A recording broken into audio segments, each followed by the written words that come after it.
Tandy flies, I would imagine, the green flag. Regular street traffic of today was replaced by racing sports cars.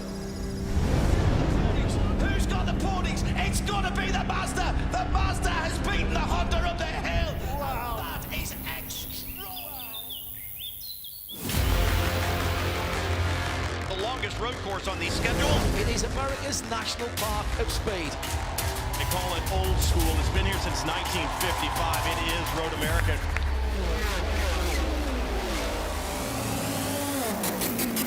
Great racing here at Road America. It's all about sheer speed and power and 4 miles of asphalt that every race car driver wants to run on. Loud, fast, exciting racing. And a big crash in the key. Inside. What a move from Castro Neves. Some of the coolest, most exotic sports cars that you will see anywhere in the world. Are you ready? Here we go. Well, if that doesn't give you goosebumps and stir you somewhere deep inside, you've got a swinging brick and not a heart.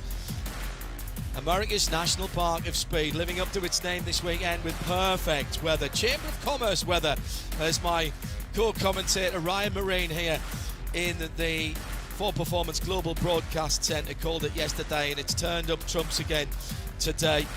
14 corners, 4 miles around, a track that since 1955 has challenged the very best that the world of motorsport has thrown at it. Whether on 2 or 4 wheels, sports cars or open wheelers, Road America at Elkhart Lake is excitement central. Long, fast, challenging. A little something for everyone, including some big braking areas, including down there at turn 5, where you're coming down from over 160, 170 miles an hour down to a second gear left-handed corner. Hello everybody, I'm John Hindhaugh, and this is the Motul SportsCar Grand Prix from Elkhart Lake, Wisconsin. We're live across the world and here at the circuit as well. Good to have your company wherever you are on RS2 and if you are so equipped on XM Sirius 206 in North America, and of course on the world feed for our TV viewers, whether you're tuning in on the stream via the player on the drop-down menu at imsaradio.com or on IMSA's YouTube channel. For those of you, at least for that one, that are outside the United States, where this week we topped 1 million subscribers with the initiative that started many years ago with our commitment to free at the point of watching, or indeed listening as it started. We have been able to watch this whole season on that platform. Thank you for the support of all of you on the radio side of things, and since we've managed to go free to air on YouTube as well. Right, we've got a 2-hour and 40-minute race, the final one for the GTP cars this season. They've just got 2 more rounds after this, although the GTs will have a couple of shorter races for the season, or at least one more shorter race this season. I said this was a challenge for man and machine, driver and machine, also for tyres and for brakes. All this season we've been checking in with Brembos, who are celebrating their 50th anniversary of Brembo racing this year, and on the difficulty rating this is a 4 out of 5. Now this is an algorithm that their technicians come up with. 7 braking zones per lap, and as we've mentioned, the hardest braking area downhill into turn 5. And that's not just difficult for the drivers, but also for the brake packages as well. And given that we are braking down from such high speeds, and we'll get back to that in a moment, because we've had a spin on the formation lap from Daniel Goldberg. Not the first time we've seen him facing the wrong direction this weekend. He lost his fastest lap in qualifying because of an errant off-track excursion, which brought out the red flag in a free practice session. So 7 braking zones per lap, as I said, toughest braking point turn 5. And what about the temperatures? Well, that is turn 5 brake zone. That's the hottest place for the brakes and the G-forces. 3.3 Gs as they scrub off 135 miles an hour. That's not braking from 135 miles an hour. That's taking off 135 miles an hour in speed. And let me tell you, that's in a very short distance, and that's why the G-force is 3.3. That's 3.3 times your own body weight being pushed onto the seatbelts inside the cars. Incredible stuff from our Brembo Brake Facts for Road America. Let's bring in Ryan Marine as we look forward to what I'm sure is going to be a highly absorbing 2 hours and 40 minutes at a circuit that is mellowing in nicely after a repave a couple of years ago. That's right, and the big talking point after that repave initially, especially in the first year, was it was super fast, but if you ventured offline, grip was hard to come by, and that has now started to change. The grip has come down, some of the speed has come down accordingly. Pretty much all of those track records we've been talking about over the course of the weekend were set in 2023 right after the repave, but what it also has done is it's opened up the inside and the outside of the preferred lane for passing, for overtaking. That's especially important in multi-class racing. So drivers have really been appreciative of that. They're happy with the conditions that they found here at Road America, and all the support races so far, we've seen plenty of ability to race offline, which bodes really well for the upcoming race here today. So you've heard 2/3 of the voices that will take you through the next 160 minutes of racing. Let's hear, last but by no means least, our tallest voice, and he does sound tall when he talks as well. Arjuna Kankapati, welcome to the broadcast. Hopefully a clear pit lane for you at the moment, but a bit of a scramble for Faf, who have been working right up to the wire to get their Lamborghini onto the track. I can confirm, John, it is indeed a clear pit lane, and yes, Pfaff Motorsports here at the track until after 2:30 in the morning, replacing their wrecked chassis yesterday and rebuilding the car that Forte have lent to them. And spare some sympathy for the engineers, John, because it's not just the work to get the car ready. As soon as the checkered flag drops, they've got to strip the car down and provide it back to Forte before they can leave the track. But what a superhuman effort from Pfaff to be able to get out onto track. Some of the other storylines, John, just to clue you in on, let's start at the front of the GTP class, where of course Acura have now got 3 pole positions in a row, but for Porsche Penske Motorsports, it's been a lot more difficult in the last couple of rounds. And free practice 2 in particular, we saw the 6, the championship leader, spend a lot of time in pit lane with adjustments being made to the front end. And so as much as Porsche Penske have a dominant lead at the front of that GTP class, I think we're in for a very exciting final 3 rounds, especially with 2 Enduros left after this. And just the 2 Enduros, as I mentioned, for the GTPs. Our Corvette safety car lights are out. Let me take you through the top few positions in each of the grids. It will always restart with all the GTPs ahead of all the LMP2s, ahead of all the GTD Pros, and ahead of the GTDs. We've got a slight anomaly in that on pole position for GTD, Winward Racing's Russell Ward was the fastest GT driver. He was faster than every single one of the pros who had their own session after him. An absolutely stunning lap from the non-pro driver who has to qualify in the GTD category, the AMG GT3, putting in a cracking run. He's got Casper Stevenson alongside him for Heart of Racing. That's the 57 and 27 with the green number panels. With the red number panels, it's Giacomo Altoa for Dragon Speed's Ferrari, and Alexander Sims in the number 3 Corvette is alongside him. With the blue number panels, the second of the prototype classes, it's EO Racing and Spike the Dragon, the purple number 99 car with George Kurtz in the red and black 04 CrowdStrike Racing by Orica. And at the top of the shop in GTP, Grand Touring prototypes, it's the Acura ARX 06 of the number 93, Nick Yellowly put that on pole position, but it was inches, centimetres, millimetres between the top 4, all within a tenth of a second. BMW in second with the number 25 car, and then it's Acura and BMW again on roll number 2, but the opposite way around. So if you will, BMW accurate. Best of the Porsches is Matt Campbell, championship leader in the number 6 car. Took over the championship lead for them last time out at Watkins Glen for the Salem 6 hours. Then Cadillac, then Wayne Taylor Racing, the number 7 car in 7th position. Then Felipe Nasser, Jordan Taylor, Ross Gunn for Aston Martin, closer than ever to the front of the field, with Jimmy Bruni in the LOJDC Miller Motorsports Porsche in 11th position as they go through the green flag, and still almost looking like we're on a warming up lap there for Nick Yellerly, who cuts left and right. The 2 BMWs slot into 2nd and 3rd. Here's the GT field with the Ferrari closest to the pit wall, getting by far the best jump, and now the Corvettes are side by side, and again it's a Daniel Goldberg spin. So both of the United Autosports, before we've even turned a racing lap, have had issues, and Dan's got some damage. That's on the exit of turn 1, and we saw this in 2 practice sessions yesterday with both Dan Goldberg and Phil Fayer, his teammate in the number 2 car, going off. Phil had a spin on the warm-up lap, the formation lap, and recovered. But Dan's going to have to pit here. We have gone full course yellow. Had to, really, with the GT cars bearing down. So on the formation lap, it was at the top of turn number 6 that Phil went around.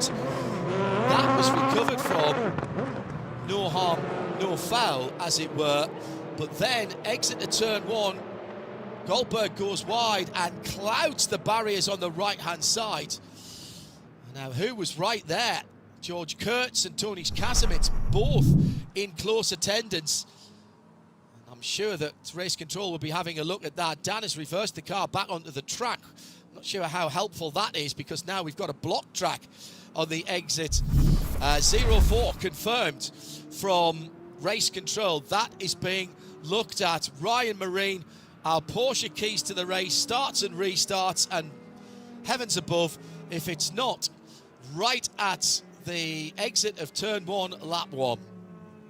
Wow, and that was a big hit too. Good to see Dan at least trying to drive the car away, but as you would anticipate, that was a big hit. I don't know that he'll be able to take further part. Boy, it was really close between those two. We got a couple of looks at it, and it did look like there might have been just the slightest bit of contact, and it goes to show how much on the ragged edge these cars are, especially on cold tires. For Dan Goldberg, he got the worst end of that, and that incident is being reviewed right now by race control. This is big, though, because Dan comes in as the points leader in LMP2 on the strength of a pair of wins and a runner-up the last time out at CTMP. The only race that he has not finished on the podium was the Mobil 1 12 Hours of Sebring back in March, where he finished 8th. That's allowed him to build a big 78-point lead in the championship, but if he is indeed done for the day already, that is a big hit to his title hopes.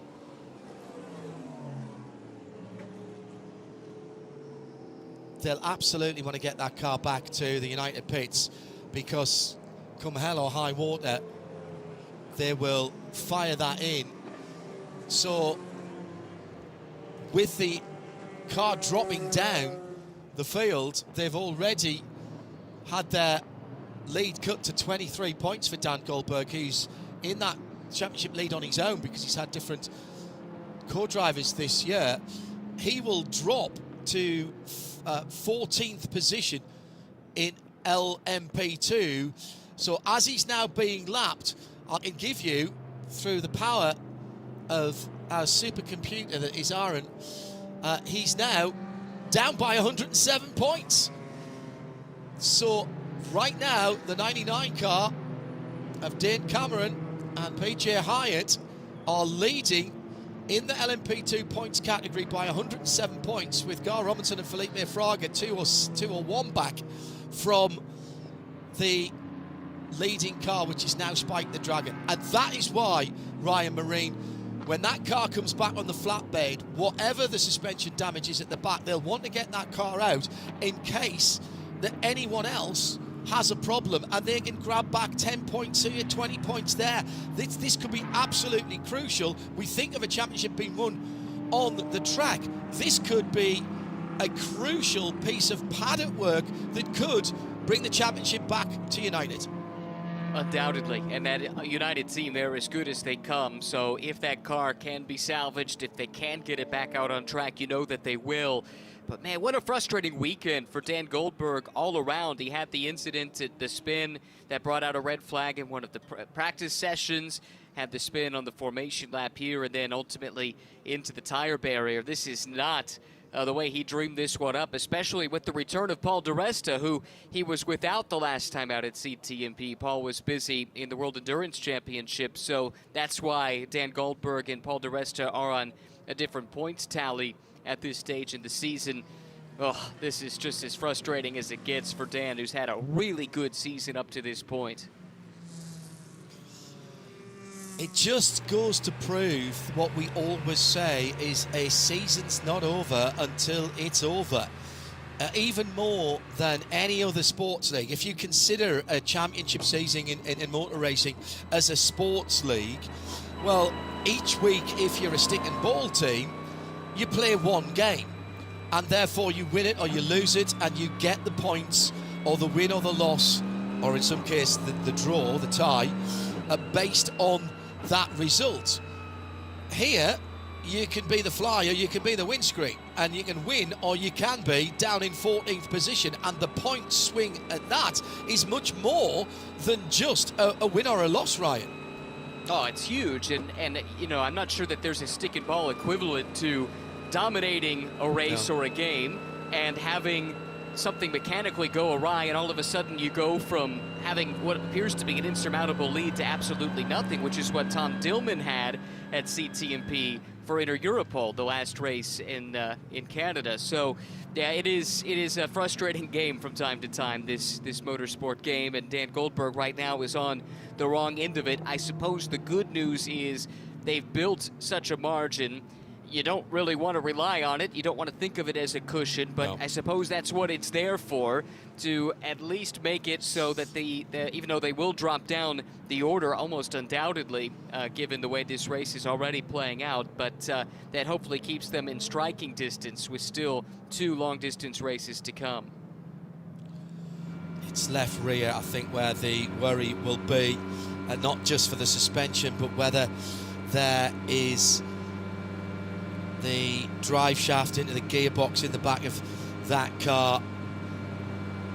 There's going to be a lot of work. They'll assess that and decide whether it's worthwhile getting it done.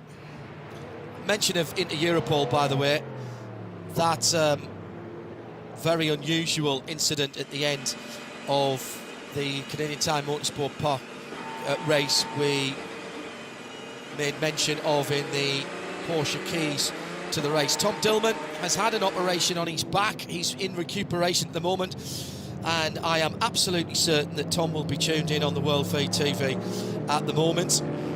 He's been watching and listening all weekend. Tom, we wish you all the best. Courage, mon brave, and bon chance. Good luck to you, sir. We'll see you back at the track soon enough, I am sure. Right, down to the pit lane. Let's head to Arjuna, who can give us the word from there.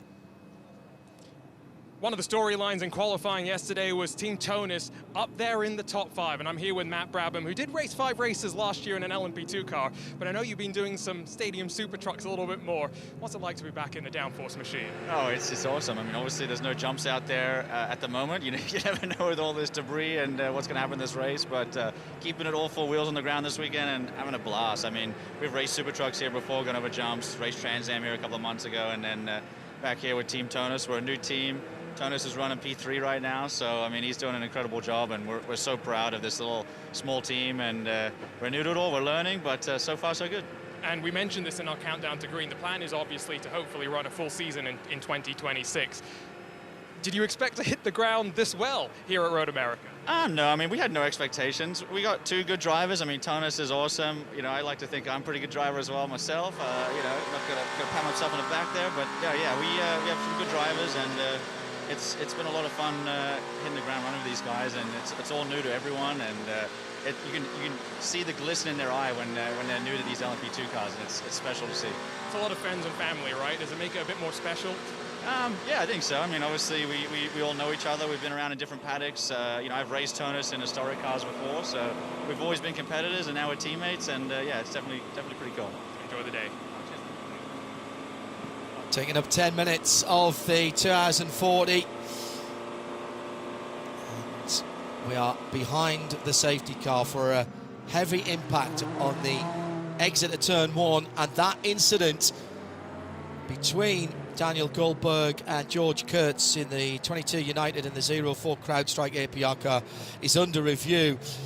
What I think race control would be looking at there is to see if the contact initiated the spin or whether the 22 car was already going around in trying to get round the outside of the 04 car. It is not an easy job to pick that out at the speeds, but they've got way more camera looks than we have, including the circuit cameras, which are of the highest caliber here at Road America.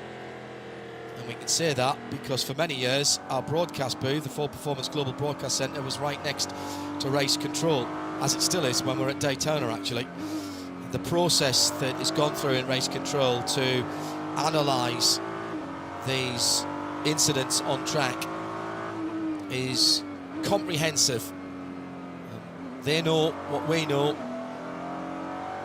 that what everyone wants, particularly the teams and drivers, is a consistency of decision, and they will work to their absolute utmost to get the right decision as soon as they can.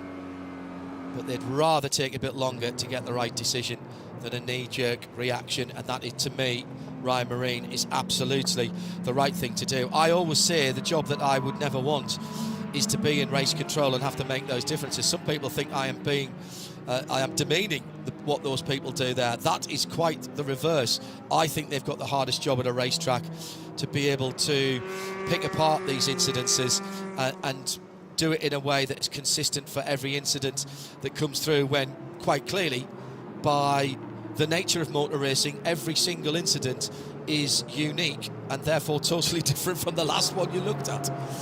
It is a thankless job. I'm in total alignment. That would not be a position I'd like to be in, and I think especially so for this incident here, because it was close. There did appear to be a little bit of contact, I think, but I can't even say so definitively.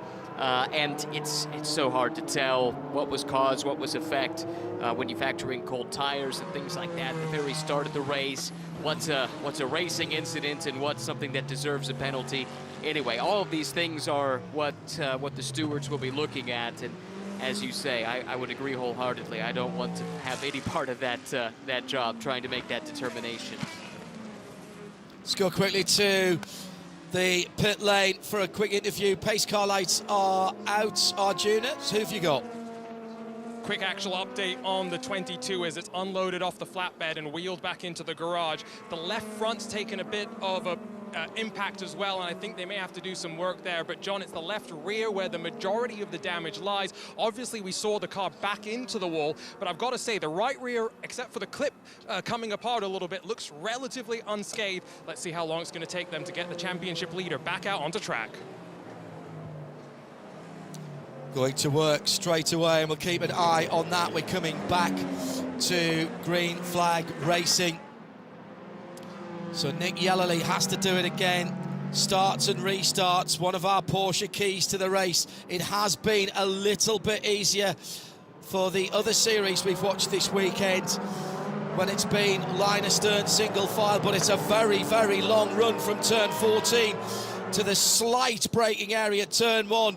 Nick Yellerly got on the power just before the apex of 14, and he has once again started impeccably as he pulls out a 0.4 of a second lead to the two BMWs, and then his teammate in 4th position. The first of the Cadillacs, the blue-fronted car, is next up, and that's Philippe Albuquerque in the number 10 Wayne Taylor Racing machine.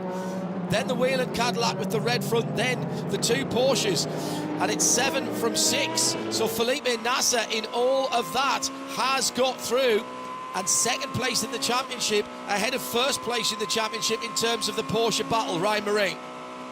Yeah, that's big for them. They're separated by just 12 points coming into the weekend. That's before qualifying points got factored in. The man on the move on the initial start was Philippe Albuquerque. Super aggressive, picked up a couple of positions and might have been 3 had that full course yellow not come out. So he's been able to move up into the 5th spot in the number 10 car. But at the front, what a getaway from the pole sitter, Nick Yellowly, looking imperious here in the early stages.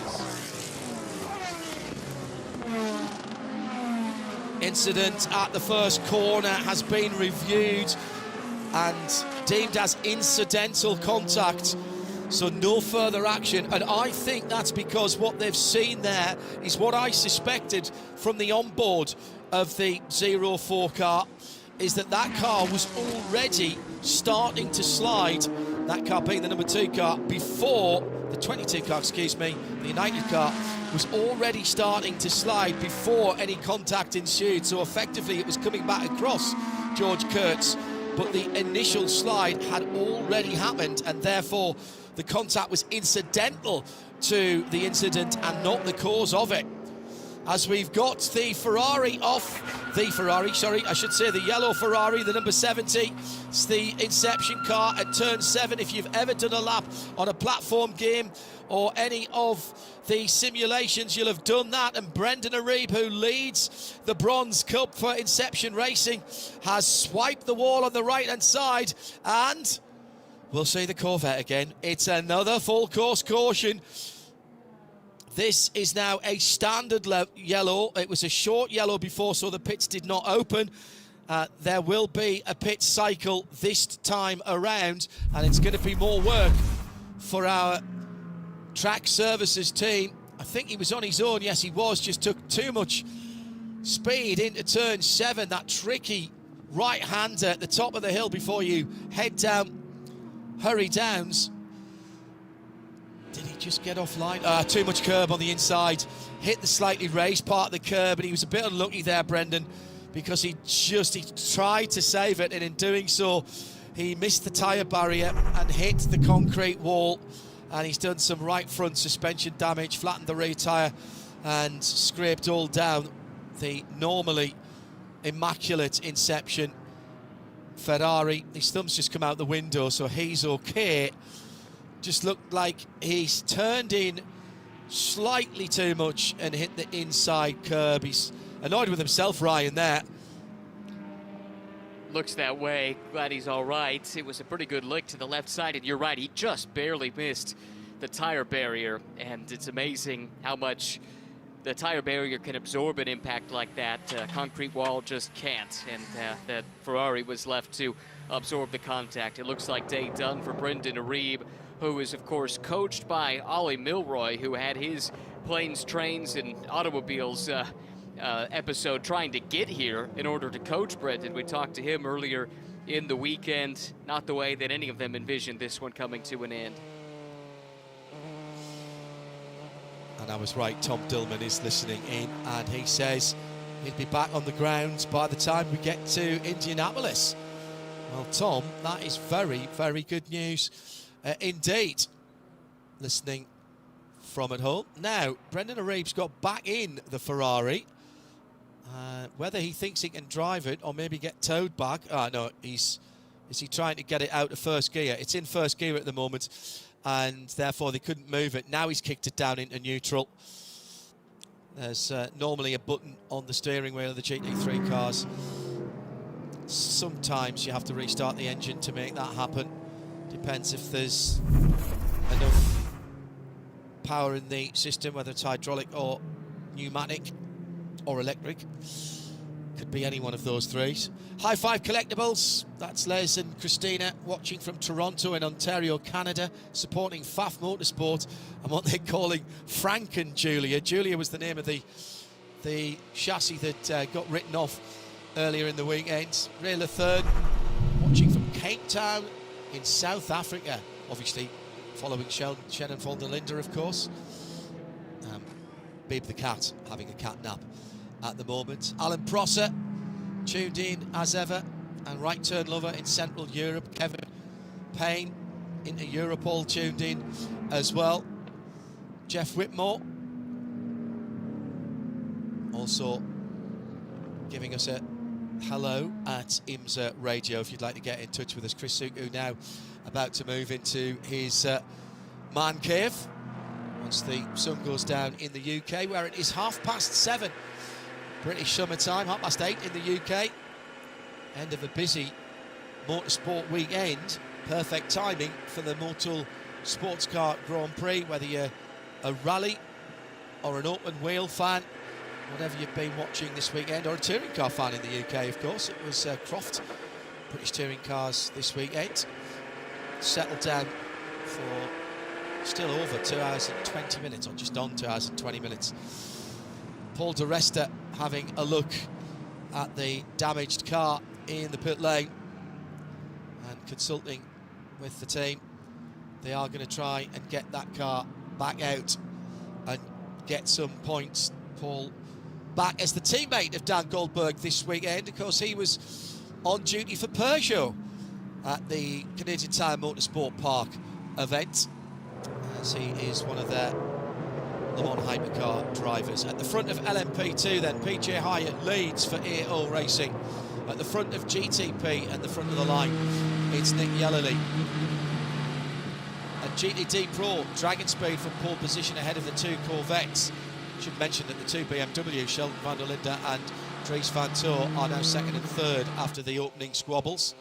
And in GTD itself, Russell Ward from Onofrio Triazi with Casper Stevenson losing a space, losing a spot or a place. I'm trying to put those two words together there, mash up. In that opening stanza, Robert Wickens doing the opposite and going ahead of the car. He's now in fourth position. And hearing that Giacomo Altoe is going to get a penalty for more than 10 car lengths during the restart. It's only a warning at this point. Now, in Giacomo's defence, I presume he's thinking of a split start again on the restarts, and he doesn't want to be held up by the slower LMP2 cars. However, he's going to have to be told by his team that he needs to be closer than that next time around. Hello to Max in Brighouse, up in the north of England. Cool and windy in the UK. He's a bit of a vet head there. In Nashville, because race car, enjoying the IMSA coverage there. And hello to Adam Hinckley as well, who's watching on the YouTube feed as well. So the pits have opened, and BMW appear to have taken advantage with at least one of their cars. They've split their strategy, and Dries van Tor has come in from a top 3 position. Here's Arjuna. And interestingly, it's only Porsche Penske that have committed both their cars, John. So Acura, Cadillac, and the BMW split the call. Now, for those GTPs, John, what they can do is a driver change. The minimum drive time is done, but it does seem as though it's just a splash of virtual energy for most of those GTPs. Similarly for LMP2, as PJ Hyatt fires off and away, followed by the CrowdStrike APR entry. These LMP2s have a 45-minute drive time, so they won't get out just yet. But a decent pit sequence, it would seem, for all as fuel goes in.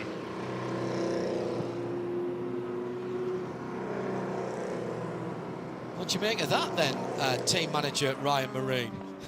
I think it just opens up windows to be a little bit flexible further down the line. I think it's interesting that the BMW Rahal Letterman Lanigan team has elected to split the strategy, because as I recall at Long Beach they didn't do that, and both cars ended up on the wrong strategy, and that cost them a good result there. So maybe that's a lesson learned. And I do think it's interesting that Arjuna points out Porsche Penske, they feel like the staying out is the call, because I take that back, that coming in was the call, because they've done so with both of their cars, whereas most of the other teams that had multiple cars they could choose to make a choice with did split it down the middle. One exception to that, though, would be Wayne Taylor Racing.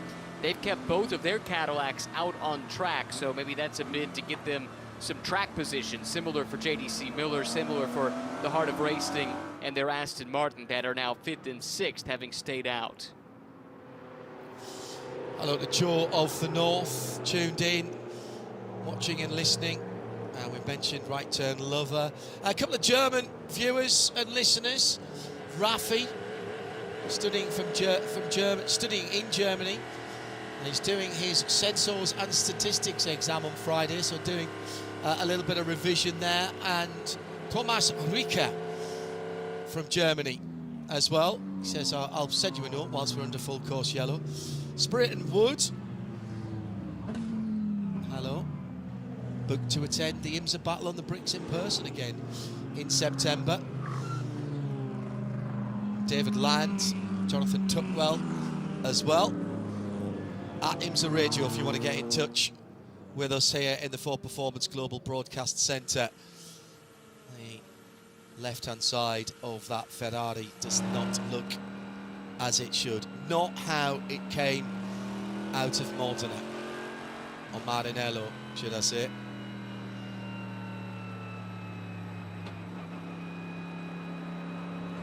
So at the moment, we're going to now have to have a little moment whilst the pits are open for GT, which is happening now. Let's see who comes this time, and the answer is everybody. Now, this is very interesting indeed, because we've not yet met the minimum driver time for the GTD cars. So the GTD pros probably wouldn't have done this in the past when they would have been mixed up with the GTD cars, but now they get put to the front. There's no harm in not, and Giacomo Altoe has led everybody in. But Corvette of Tommy Milner, Madison Snow in the number 1 BMW, and Aaron Thielitz in the number 14 Vassar Sullivan RCF GT3 has stayed out. Arjuna is watching the stops. And it's just a splash of fuel or virtual energy for all of the GTDs, with the exception of the Wright Motorsport 120. Radio issues. Adam Adelson can't hear them. Adam Adelson can't hear his crew. They can hear him, and so they're getting to work opening the door. John, this is a very interesting strategy call, though, because think your mind back to 12 months ago.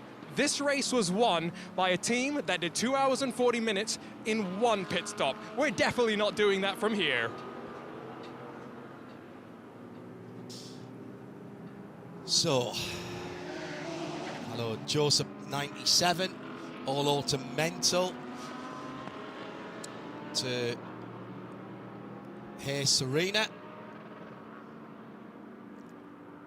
all watching closely.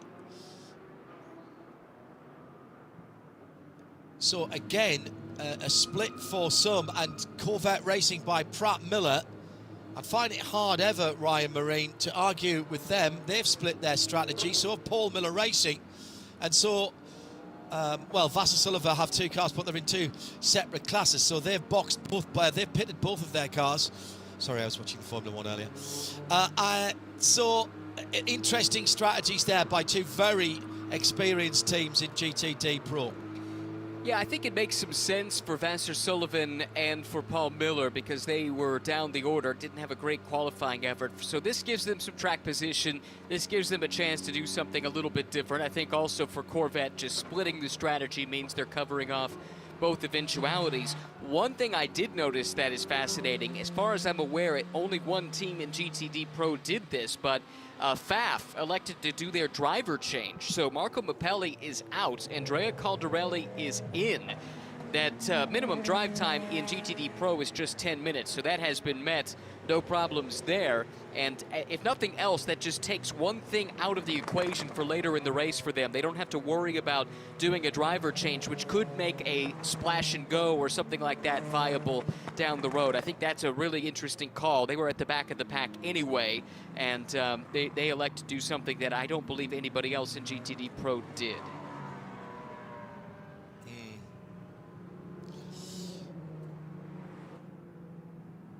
So another lap of yellow, and we'll reorder the field. In fact, it's happening now. So the GTPs go in front of the P2s, the P2s go in front of the GTD Pros, who go in front of the GTDs. There'll have to be a little bit of reshuffling of the GTD field. Let's have a quick look through to see who out of the GTs stopped and didn't stop. And we've mentioned the 3 GTD Pros that didn't stop. Russell Ward and Onofrio Triazi, first and second in GTD, didn't stop. So they're going to just keep on going until their driver time is up. Also Casper Stevenson for Heart of Racing and Ore Fadani for AWA, who's had a big move through the field, because if you remember, he started in 13th, he's now up to 4th, and with Brendan Arieb at the moment off the track in the Inception Racing Ferrari, they may struggle to get that back into a competitive state, but they may turn some more laps. But Ore Fadani then up into 4th, so Parker Thompson is the first of the GTDs who has made a pit stop. Extra column on the timing screen today because of the virtual energy, and it's messed up how I've got my monitor set here. I'm just having to resize everything. Let me give you a quick rundown of how it will restart. Then it'll be Nick Yellerly and Sheldon van der Linde for Acura and BMW at the front of the field, with Philippe Albuquerque, the first of 2 Win-Taylor Cadillacs, in line. Then Jimmy Bruni. All of these cars have stayed out, so has Ross Gunn. Then it'll be Dries Vanthoor, who's the first of the GTPs who pitted. Then Jack Aitken for Cadillac. Then Matt Campbell and Felipe Nasr. So the 2 Porsche Penske Motorsports car, which were running 7 and 6 before the yellow came out, in the pit stop they've come back out 6 and 7. In LMP2, it's going to be Team Tonis, I think, that leads this, because they didn't stop, whereas PJ Hyatt and EO Racing, George Kurtz and Stephen Thomas and all those guys who were running at the front of the field did. So Tonis Kasemets in the number 61 Orica then will cycle to the front of the LMP2s, but the back of the GTPs. And in GTD Pro, we've mentioned, but let's run through it again. The number 4 Corvette from the number 1 Paul Miller Racing BMW, from the number 14 Aaron Telitz Vassar Sullivan RCF GT3. Those are the 3 cars that have not stopped, so they'll restart ahead of Paul Miller Racing's number 48 Dan Harper. No, make that, sorry, that is Alexander Sims, who's the first of the cars that have stopped. And as we come to the green flag, it will be Russell Ward, not yet pitted, Onofrio Triazi, not yet pitted in the 57 and the 021 AMG and Ferrari. Casper Stevenson not yet pitted in Heart of Racing number 27, and Ore Fadani not yet pitted in the 13 AWA, with Parker Thompson the first of the cars that pitted. So Lexus did actually split their strategy across the 2 classes. We'll go down to the pit lane in just a moment, but let's get the restart going. Our Porsche keys to the race starts and restarts has been the talking point at the moment. 2 hours, 7.5 minutes to go, and once again the red, white and black Honda Racing Corporation coloured 93 Acura leads them down to turn 1, but it's BMW, Cadillac, Porsche now, with Jimmy Bruni vaulting up in the 85 car. They've not had the pace this year, this week, so they are playing the strategic game. Let's fingers crossed for a clean start as they head down towards that heavy braking area. 1470 degrees as they break down and skim off 135 miles an hour from our Brembo brake facts. Down the inside of Jimmy Bruni, Dries Vanthoor and Ross Gunn right there as well. Ross Gunn's lost 1 position, then gained it back, or gained the position back, but albeit on a different car. And we have got halfway around this lead lap. Looks like Jimmy Bruni's having a little bit of a struggle to get up to pace there. Looking back through the LMP2 field. Could be all the way from the back. Phil Fair and John Ferrano trying to make up positions then. The Corvette ahead of the BMW in the GTD Pro, and Alex Sims has made up a position. He was the first, he is still the first of the pit stoppers, but he's got past the Lexus which was a little tardy on the restart. And then it's Giacomo Altoe as well, our pole sitter. And if I look further back into the GT specific field, Russell Ward, I believe, has held on to the lead. Yes, he has. And all the way at the back, Adam Adelson has the work to do. Let's see if we get a full race lap. This would be our first one across the line, as we have just over 2 hours remaining. And Nick Yellowly has completed a full green racing lap. Arjuna down in the pits. I'm catching up with Ricky Taylor in the Wayne Taylor Racing number 10. It's actually his birthday today. It's always great to be able to go racing on your birthday, but Ricky, it was so close in qualifying yesterday. What was that like watching from the sidelines? It was tense. Obviously, we've had a bit of a tough season so far. Philippe and Jordan did an amazing job. All three Cadillacs were basically within a tenth, so I think they extracted the most that they could out of it. It's a bit of an interesting race. With the 85 and the 23 staying out. So this could kind of go any way. A lot of teams split strategies. So yeah, they've got a bit of a feeling advantage, but we're going to try to open that gap as much as we can to negate that. Got a pretty good record here. 4 podiums in your last 5 races and 2 podiums in a row coming into this race. What do you need to do to continue this momentum in the Cadillac for Wayne Taylor Racing? Momentum's nice, even if it's a year apart at a time. Yeah, and I guess we're coming off of two good events this year. But today's going to be tough. I think you have to do all the little things right. Traffic's difficult. These yellows are hard to predict. Last year we saw a lot of yellow as well. One more yellow and pretty much everybody should be able to do it on 2 more stops, I think. So I think it can go any way. I think we just have to play our cards right, and hopefully the 40 or the 10 can end up in victory lane. There you go. There's the word on strategy. So undoubtedly, he has refilled the truth serum of the hypnotic stare. I don't know how Arjuna does it, but he's delivered right through this season. Nick Yellowly goes through. We've not really had a representative lap, Ryan, posted at the moment. The race lap record goes back, as they all do actually, GTP and all of the classes here, to actually not LMP2, but that formula has changed too much to have a sensible comparison. Philippe Albuquerque in the ARX-06 back in 23 after the repave, 1:49.6, and we're on a 52.9 at the moment. We did some far quicker times than that actually in practice and certainly in qualifying, so the performance potential of these cars has moved forward. We might see that 49.6 challenged at some stage during the race if we can get a clear lap for the front of the field.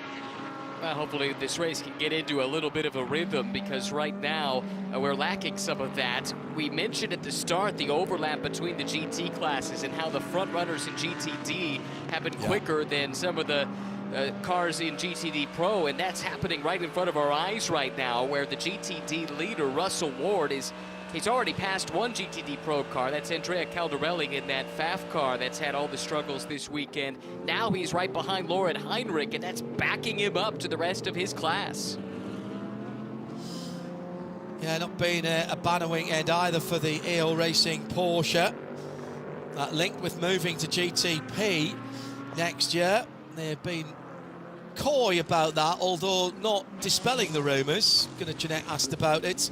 SportsCar 365 with all the skinny on that. The word is that it hinges on whether Porsche Penske Motorsport are back in IMSA and indeed FIA World Endurance Championship next year. That we won't know, even if the decision has already been made, and I suggest it probably will have been for strategic and logistic reasons, on whether that programme continues with Penske or indeed with someone else. That we won't get to know, typically speaking, traditionally speaking, till after the Porsche Night of Champions, which is end of November or beginning of December, their big awards evening in Germany. Just keeping an eye on what's going on through the timing screens at the moment, but we are settling into some good racing, and here is where traffic and decision making comes up, another one of our Porsche keys to the race. Remember, we'll be looking for our BDO Nose Strategy Awards. one for the GTP or LMP2 cars, so one for the prototype classes and one for the GT classes. My co-commentators and I making notes throughout this to see who has worked the strategy and made it work for them the best.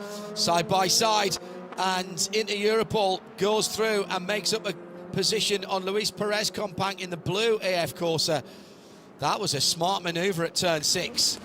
Just a little bit of side by side and trying to follow through. There is Navin Rao for PR1 Matheson in the 52, the other light blue car. Don't think he got through there. No, he didn't. But that's nice by Jeremy Clark, who has a new teammate this weekend. And incredibly, I think you and I, Ryan, would have lost money if we'd asked this as the quiz question. Incredibly, a teammate for Inter Europol who hasn't raced an LMP2 before. Yeah, Connor De Filippi, and I guess it makes some sense when you consider he's been with BMW for so long and primarily driving GTs, did a couple of years in the GTP car as well here in recent years. But even a lot of these factory GT guys will make a one-off LMP2 start here or there just to get some downforce experience or stay current in a modern prototype. But not a bad option off the bench if you have to have somebody come in and fill in for Tom Dillman, as is unfortunately the case here. Great opportunity for Connor, and Jeremy getting on quite well at the moment too in the yellow and green machine. The Conquest Racing incident. Manny Franco, along with it was number 78, wasn't it?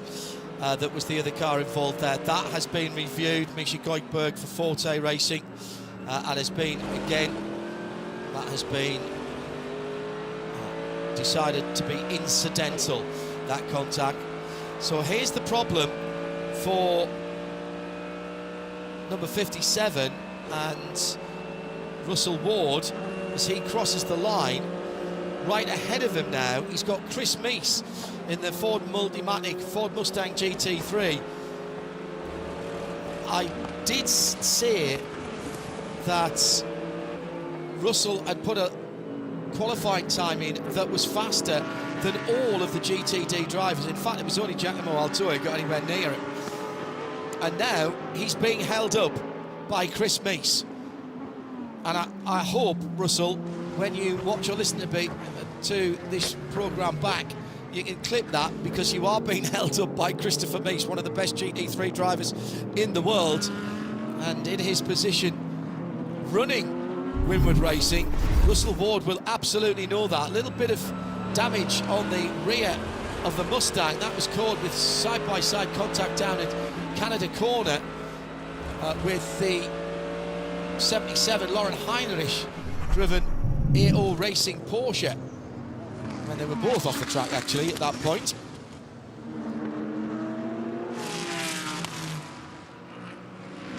So this is the problem with this new rule for this year of splitting GTDs and GTD Pros up into two classes when you've got non-pro drivers and cars at any given weekend, Ryan, that are quicker. In Russell Ward's case, they're not just some of the GTD Pros that are out there, but all of them. You wouldn't know this wasn't for an actual position, the way that they're racing each other. A lap ago, yeah. Russell went deep on the brakes down in Canada Corner. Chris Meese crossed him back over and got back in front. Really good stuff between the two. I should note, though, I mentioned that Pfaff went ahead and did their driver change. So, too, did AO Racing, because Klaus Bachler started that number 77 car. And so if Lauren Heinrich is in it, as he is, it would appear that means that they were another car in GTD Pro that went ahead and made the driver change during that most recent full course yellow. And that's fine, isn't it, for the pro classes, because effectively there is no driver. It's 10 minutes, isn't it? Whereas in LMP2 and GTD, it's 40 minutes, if memory serves. I'm sure somebody will put me right if it's wrong. Say that again and I'll get it for you. GTD 40, was 45 is what I'm 45. seeing. And it's 60 correct. for LMP2. Thank you. I just found the supplementary rigs on the desk here. Let's go down the pit lane. Arjuna with some more news from this opening part of the race. 45 minutes almost having been completed. Not that much racing, but we are seeing a rhythm and some kind of pace and order being delivered right through the field. Arjuna. A couple of updates as I work my way up and down. I just checked in with the JDC LMP2, the 79, that of course is making its first actual start of the season here at Road America. They flat spotted a tire, and so they had to transit down pit lane. John, I also went to go and check in on the 22, that United Autosports Championship leading machine involved in the incident at the start of the race. They're working on the engine, John, so that is a much bigger repair than I think I initially had thought, and we're already 45 odd minutes in. They've got a lot of work still left to do. So anybody who hasn't been into the pit lane in GTD, their driver time is now completed. Time in the pit lane doesn't count towards it. Let's do our first VP Racing in race update. We'll start in GTD, just in case it starts to change. Russell Ward is in 32nd position and leads the class. He's got a couple of GTD Pro cars between himself and Onofrio Triazzi in a 0-2-1 Ferrari, with Casper Stevenson in third now for Aston Martin, as they have all just crossed the line at the top of the hill. Parker Thompson in fourth with Vassar Sullivan, and fifth it's DXDT and Robert Wiggins in the Bosch car, number 36. When Taylor Racing's Danny Formal, the 45. Lamborghini Huracan, the Dex Imaging car, in sixth. Then GTD Pro from 24th on down. Tommy Milner for Corvette, not having stopped. Madison Snow, Paul Miller Racing, not having made their first stop yet.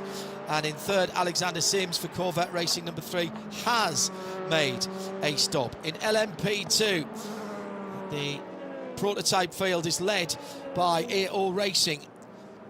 A stop has been completed by PJ Hyatt. He's got ahead of Team Tonis and Tonis Casamet. The 61 cars not made their first stop yet. They'll get as close as they can to that hour, I would have thought. George Kurtz in third for 0-4. In fact, they might make the hour with the all the yellows. That's what they're doing with Tonis. That's a very, very good. I see what they're doing there as I'm working my way through it as I speak. George Kurtz in fourth position for CrowdStrike. And then Stephen Thomas for TDS Racing, number 11, and the top 6 made up by Jeremy Clark in the yellow and green, number 43 in a Europol competition. LMP2 Orica, Luis Perez Compank for AF Corsa in the blue 88. And at the top of the field, Nick Yellerly leading as he has done since the drop of the green. Top 3 have not yet stopped, but still have fuel in hand. They're barely at half. In fact, they're not even at half way through their virtual fuel tank. He's got 2.2 seconds on Sheldon von der Linde for BMW number 25 in second. Philippe Albuquerque is the number 10. Wayne Taylor Racing Cadillac in third, another 3.5 seconds back. Then it's the second of the BMWs and the first of the pit-stopped cars. So they've got a bit more, but not full. So they didn't. It looks like they probably didn't refill completely. 65% against their teammates' 51%. Jordan Taylor in fifth position in the number 40. He hasn't stopped yet. Ross Gunn holding down a very creditable sixth position for Hartner Racing Aston Martin Valkyrie. Just about to come to the line in this gaggle of cars that's going through, and he is 8 seconds off the lead, again having not made a stop. And that is your top 6 separated by 8 seconds, 18 laps completed, with 1 hour, 51 minutes and 46, 45, 44 seconds to go. That's your first VP in race update.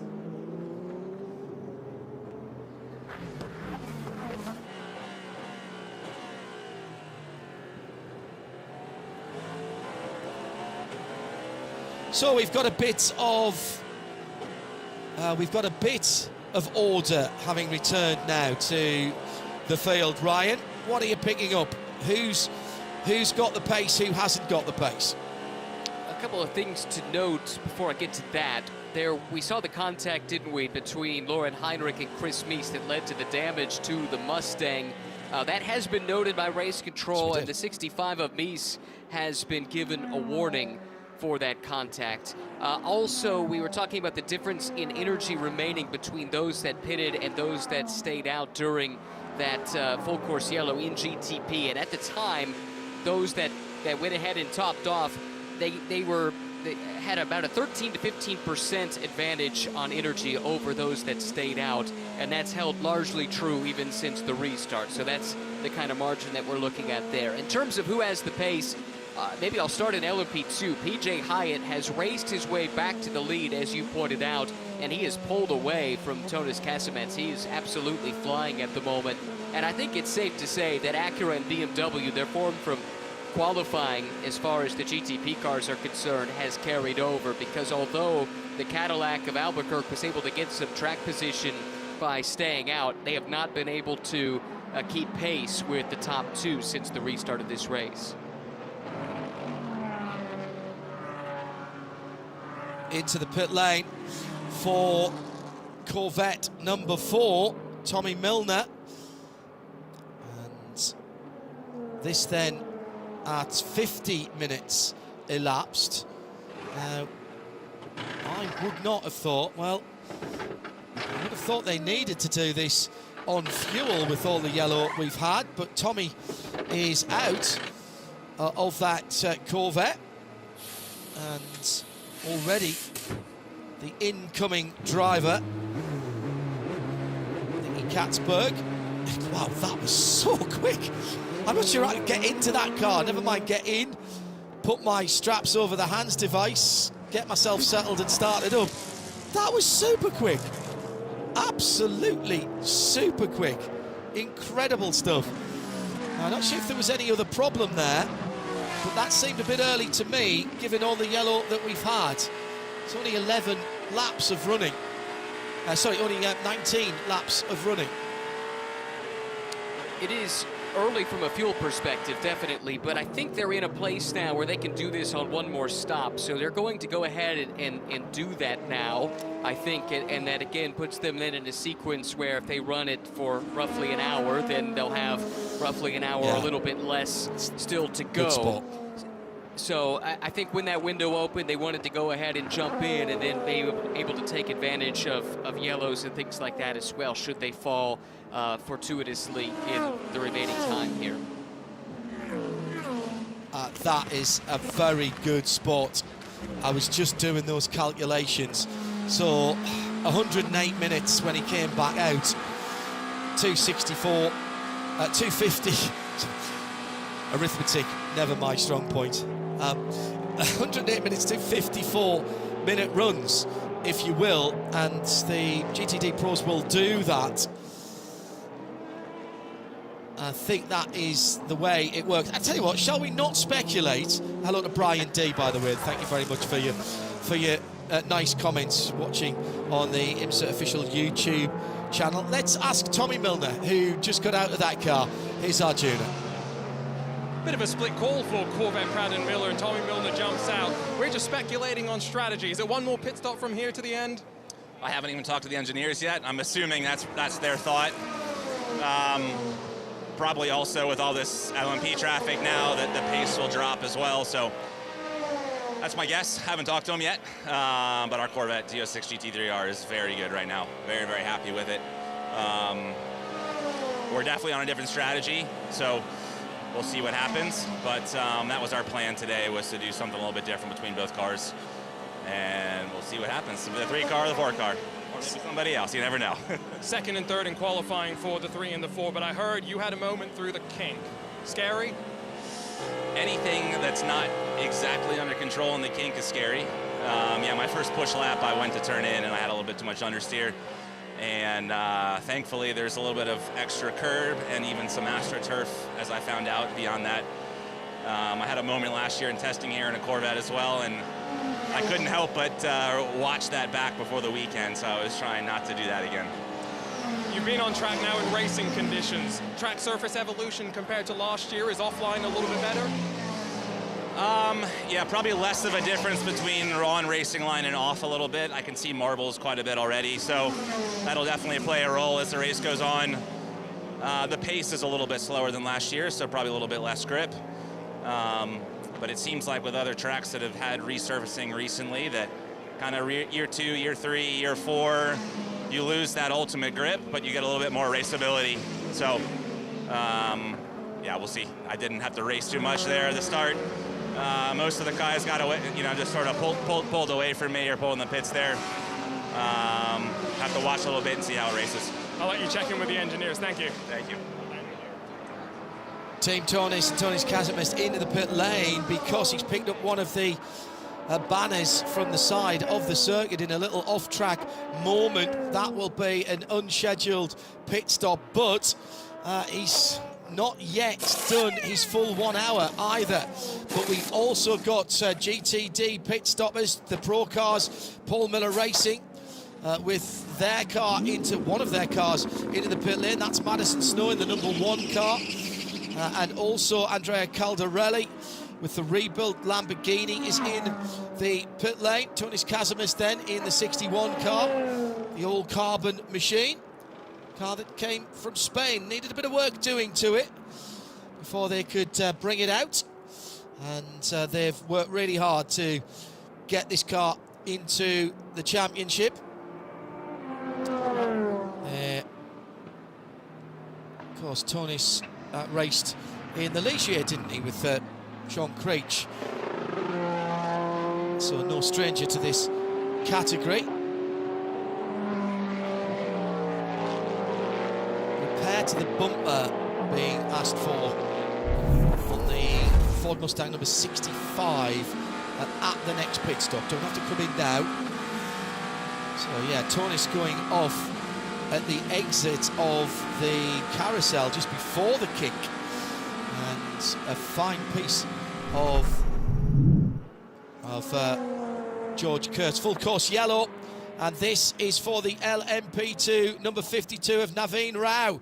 He's had an off into the gravel, and that is at turn 10, the exit of the carousel as well. So 2 cars have gone off there in the a matter of moments. Now here is the opportunity. The number 3, Alexander Sims, has got into the pit lane, and I think he's got in before the pits were closed. It's a long run into the pit lane. We saw this in the Michelin Pilot Challenge, Ryan Marine, and 4 or 5 seconds is the time that it takes you to get up the hill, even if the full course yellow has been called. It's an anomaly that is unique to this circuit, and we've had a couple of pit callers. Giacomo Altoe was a few seconds later and has gone straight through. But it looks to me, Arjuna, as if that number 3 Corvette has had full service. They must believe they were in on time. It didn't look like a lot of fuel needed to be put in. Obviously, they did stop slightly earlier, but yeah, they are the only car, John, much like yesterday's race winners in the IMSA Michelin Pilot Challenge race. The company McAleer Racing just managed to hit the commit line right with that luck that they needed. I'll just speak a bit about Pfaff as well, John, because the luck is not on their side this weekend. They had a fuel leak. The hose seems to have disconnected during their pit stop. They're getting to work trying to fix that once again. It's just been a trouble-filled weekend for them here in Road America. Yeah, and we've had, I think, now 3 cars off at the exit, Ryan, of the various parts of the exit of the carousel. It's a long corner.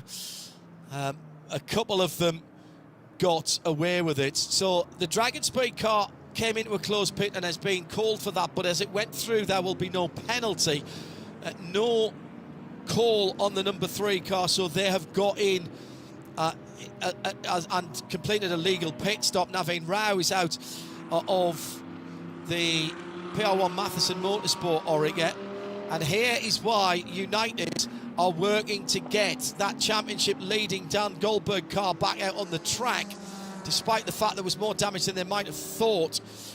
But again, if that car goes no further, let's just hit the wall, then there's points to be picked up here. And whether it's 5 or 10 or 20 points, Ryan Marine, that could be crucial for United Autosport in their championship challenge. Yeah, if they can get that car back out, which they have not yet. So that's the challenge that lies ahead for them. Really a disappointing into the weekend for Naveen Rao, who is making his season debut in the WeatherTech Championship. As you point out, not the first to have a problem there in the carousel. It was exiting the carousel that Casemets had his problem, where he picked up some debris that caused him to come to the pit lane early. You know what, though? I actually think this could break really well for Tonis, because we are now past, or we are about to be past, the minimum drive time for the LMP2 drivers, so I think everyone will pit. They have pitted most recently, so they should have a really short stop, just a driver change, and that should help them move up, I would think, relative to the rest of the LMP2 field, provided they stayed on the lead lap. That's the one thing I'm not sure about, but we'll have to check on. And then certainly great news for Pratt and Miller to get that call. They were in the right place, and they reacted quick enough to get the 3 in. I did get confirmation from IMSA. The 3 entered an open pit lane, so everything kosher about that pit stop. So both of their cars now have done the stop and can do it on one more. Yeah, and this is a standard pit stop, so we will, as we've had more than 15 minutes since the last stop, so we will have a full pit lane cycle. The pass around has been completed. Very quickly then, let's give you a rundown before any further pit stops happen. Nick Yellerly leads in the 93 Acura from Sheldon van der Linde in the BMW number 25, and Philippe Albuquerque in the Cadillac number 10, with Dries Vanthoor the best of the cars that stopped most recently in 4th place for the number 24. Top 6 made up by Jordan Taylor, has not yet stopped from the start of the race, and Jack Aitken for Cadillac. Surely they'll take advantage of this now, with potentially only one more stop to the end of the race. LMP2, PJ Hyde has stopped once in the 99 EO racing car, work continuing on the championship leading Dan Goldberg, Paul de Restacar for United Autosport. They're back in their awning in the paddock area, and they're tightening something up with gusto on the right rear of that car. Behind PJ Hyde, George Kurt still in second for CrowdStrike, the 04 red and black car. TDS, Stephen Thomas next up in 3rd. GTD Pro Aaron Tielitz for Vassar Sullivan has not yet made a stop in the number 14 Lexus. Dan Harper has made 1 stop for Paul Miller Racing. Mike Rockenfeller's made 1 stop for Ford Mustang. Chris Meese has made 1 stop for Ford Mustang. He's got to come in again and fix that back bumper. And Russell Ward can now make his stop, having done his driver time, and he is ahead of Onofre Triazi, Parker Thompson and Robert Wickens as they come in to the pit lane. And this has fallen very nicely for those cars at the front. It's the prototypes, and in fact the top 21 have just come into the pit lane, Arjuna. Tonis Kasemis will stay out, I presume, and cycle back around. It is a cacophony of activity and noise down on pit lane as both the GTPs and the LMP2s get to work. Now, the 3 or 4 GTPs that hadn't come down to pit lane were down to about 30% of their usable energy left, so it still could have gone a little bit further, but it's the 31 Cadillac that fires off first, but it's the Porsche that's going to lead the race off of pit lane. A big change, and former race leader, the 93, John, I think is down in 5th or 6th position. PJ Hyatt swaps over to Dane Cameron. It's still AO Racing at the front of LMP2. That is huge, Ryan Marine, and Porsche Team Penske might not feel that they had the pace on the track, and certainly the times would show that this weekend after a dominating first part of the season, but they can still turn it on in the pits. And the number 6 car that leads the championship, the car with the white pinstripes and the white swoosh on the side of the car, is out with Matt Campbell behind the wheel and leads the motor race. Yeah, the key thing for them and everyone else who pitted under the last yellow is they had a shorter fill, a substantially shorter fill to do, which is why you saw the cars that had been leading prior to this drop back considerably, at least in part, why they lost some track position in the pits with everybody bunched up. That's this yellow falling right in the window where now everyone can do it on one more stop.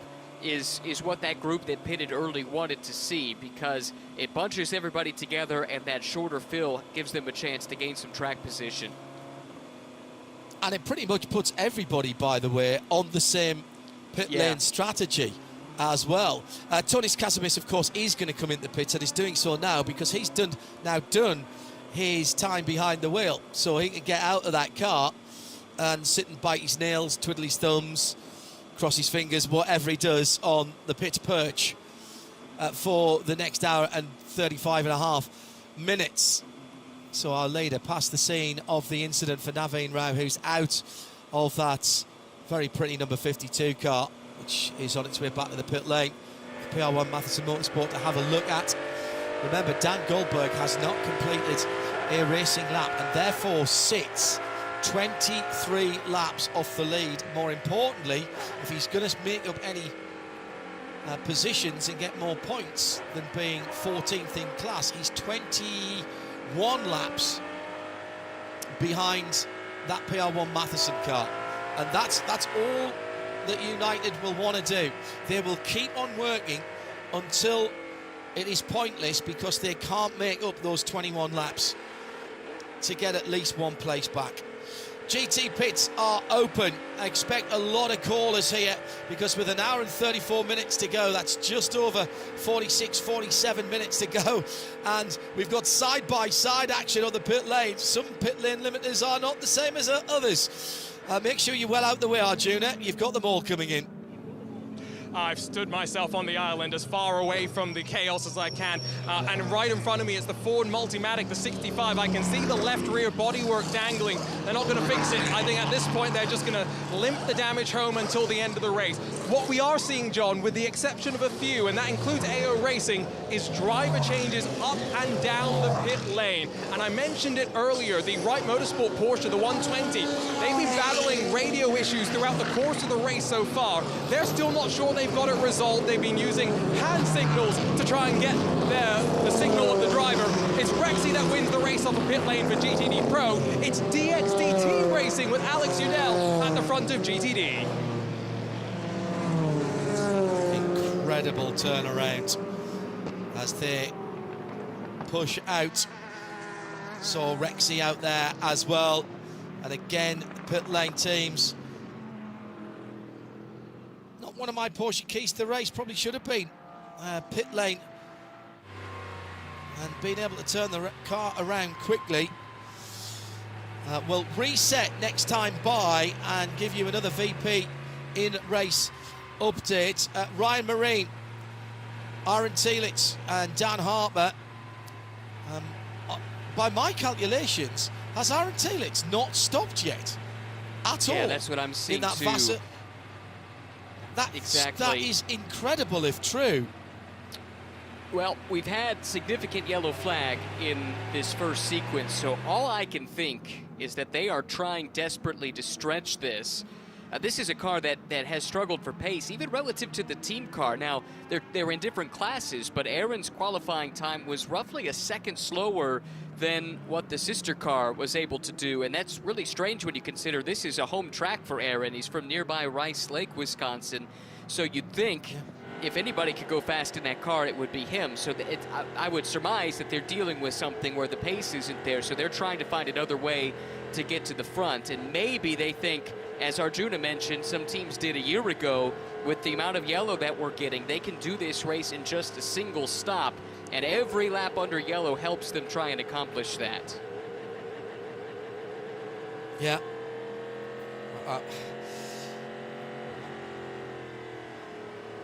41 minutes of yellow and counting. Let's call it 42. This is our third full course yellow. Of course, you don't have to have very many laps of full course yellow for them to be quite long here, because they tend to be getting on for 4 minutes. Our longest cycle of racing was that 23 minutes that we've just had. We've only had, by my reckoning, some 24, 25 minutes, 26 minutes of green flag racing. I promised you in-race update as we start the category split. Let's do that now because we'll be going back to green next time around.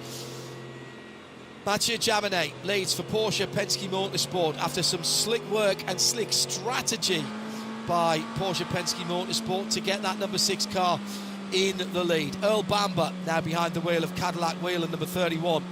Ricky Taylor is taking over the number 10 of Wayne Taylor Racing. So Porsche, Cadillac, Cadillac, Porsche. With the Bedfordshire Bullets, Nick Tandy installed in the number 7. Congratulations to Felix Tandy, who was on the top step of the podium again in British National Karting today. I know he'll be tuned in at home. And hello to Brittany and Amy as well. He is in 4th position. Nick Tandy, the recipient of the highly prestigious Seagrave Award from the Royal Automobile Club on Tuesday this week, given to the British or Commonwealth citizen who has distinguished themselves in the previous year on land, sea, air or space. And Nick Tandy completing the Tandy Slam. He joins an extraordinary list of people, including Sir Stirling Moss, Sir Lewis Hamilton, Sir Donald Campbell, Sir Malcolm Campbell, all of those with their names on the trophy as well. 5th for Louis Delatraz for Wayne Taylor Racing, the number 40. 6th for ARX Acura, number 93, the red, white and black car. Their team car behind them is the number 60, Tom Blomqvist. Roman De Angelis for Aston Martin, and the Valkyrie, Heart of Racing, that is 8th place for the number 23. 9th for Tymon van der Helm in the Porsche. And then the 2 BMWs all the way down in 10th and 11th now have Philip Eng in the 24 and Marco Wittmann in the 25. In LMP2, AO Racing held the lead, and Dane Cameron, former Porsche driver and defending champion overall in GTP from last year in the number 99, now leads from Malte Jakobsen of Crowd Strike Racing, the 04. Mikkel Jensen from TDS Racing, the number 11, in 3rd. 4th for AF Courses, Luis Perez Companc. Then it's Conor De Filippi taking his first race laps in the Inter-Europol competition, LMP2, number 43. Kaku Ota from Era Motorsport in the number 18. Pietro Fittipaldi, Pratt Miller Motorsports, the number 73. Felipe Fraga for Riley in the 74. Antonis Cassimis still in the number 61. It's going to be Ben Hanley in United Autosports, number 2. Sebastian Bourdais will be the closer for the number 8 Tower. And Jerry Kraut actually has just pitted in the JDC Miller Motorsports, number 75. We'll see if he stays in or gets out. In GTD Pro, Aaron Tielitz leads for Vassar Sullivan Racing in the Lexus from Dan Harper and Alexander Sims in BMW and Ford Mustang. And in GTD, Jensen Altsman, again working the strategy for Gradient Racing, the number 66, leading in GTD from Tom Gamble now for Heart of Racing, Aston Martin, Robbie Foley for Turner Motorsport, Matt Bell for AWA Chevrolet Corvette. They've done a cracking job, and Matt Bell now in a great place after they stayed out long and came from the back to run at the sharp end of the field.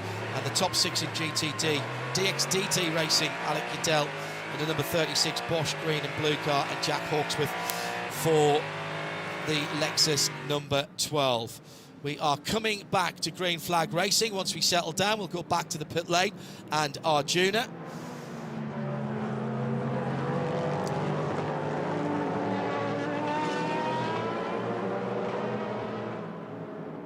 So the green flag waves after our VP in-race update. Perfect timing, and perfect timing too for Mathieu Jaminet, who's taken over from Matt Campbell for Porsche Penske Motorsport.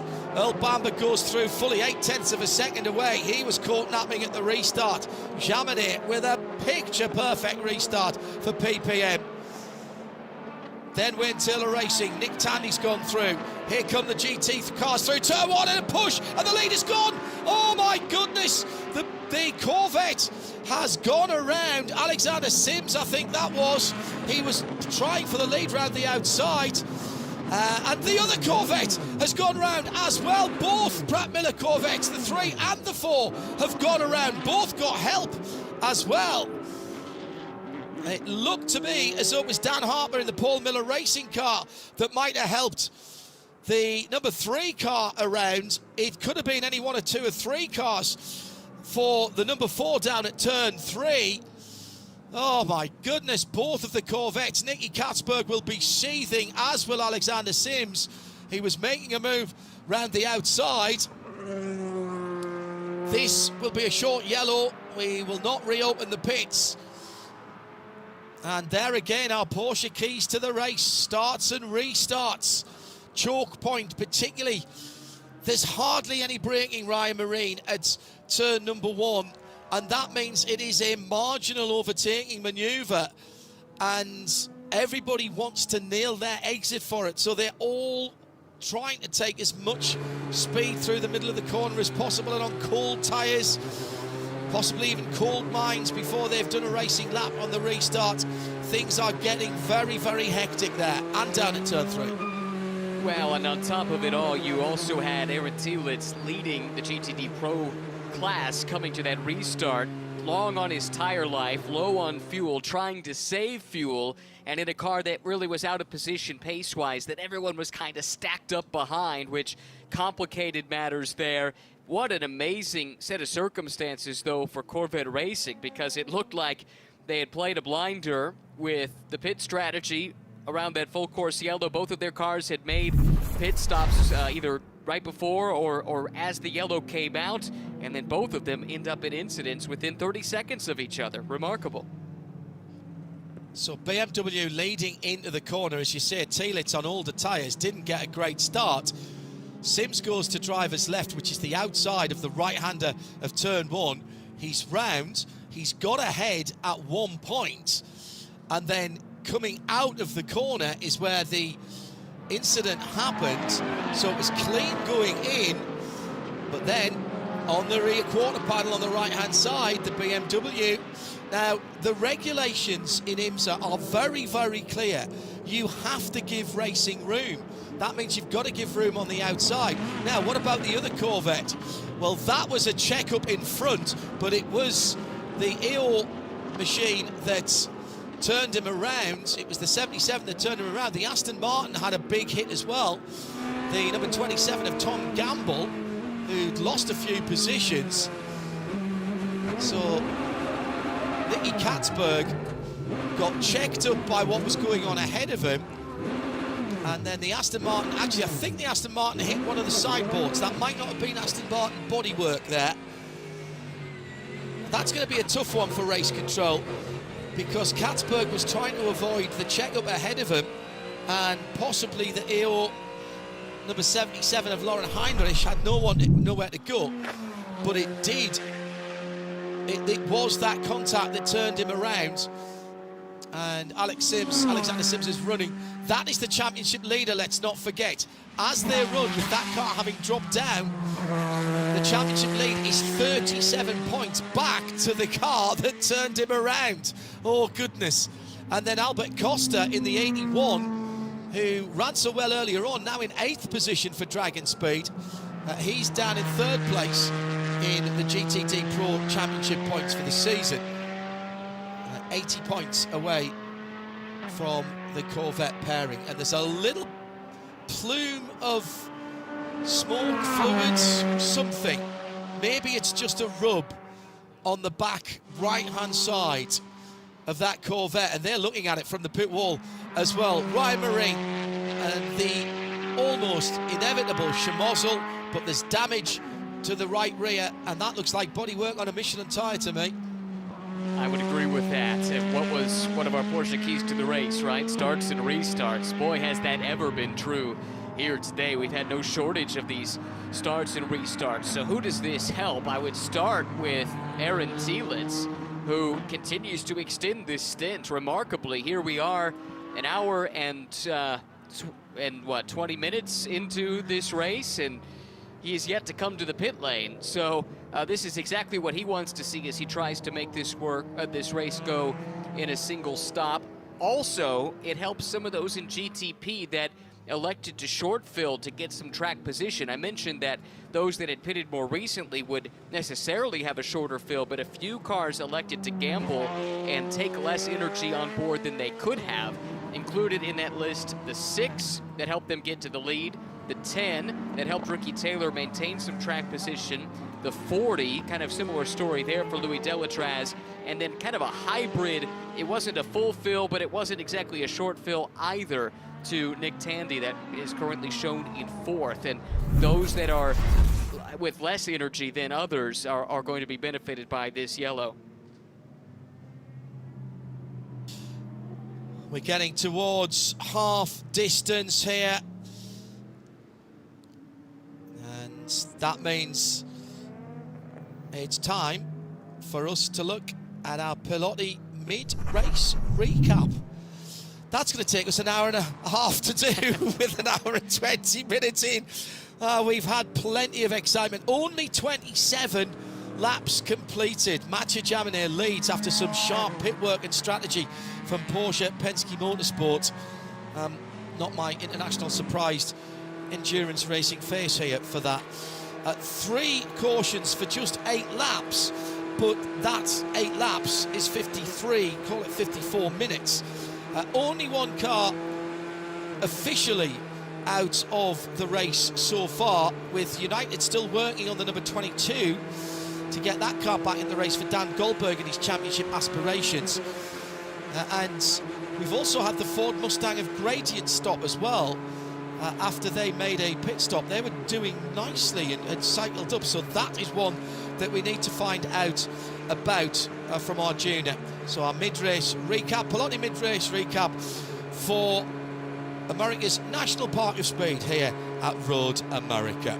Let's go down to the pit lane now. Here is our junior with Parker Thompson out of the GTD version of the Lexus, the one with the green number panels, the number 12. And obviously both the cars, red or green number panels, are basically the same. And Ben Barnico's got his helmet on, so instead let's talk strategy with Parker Thompson.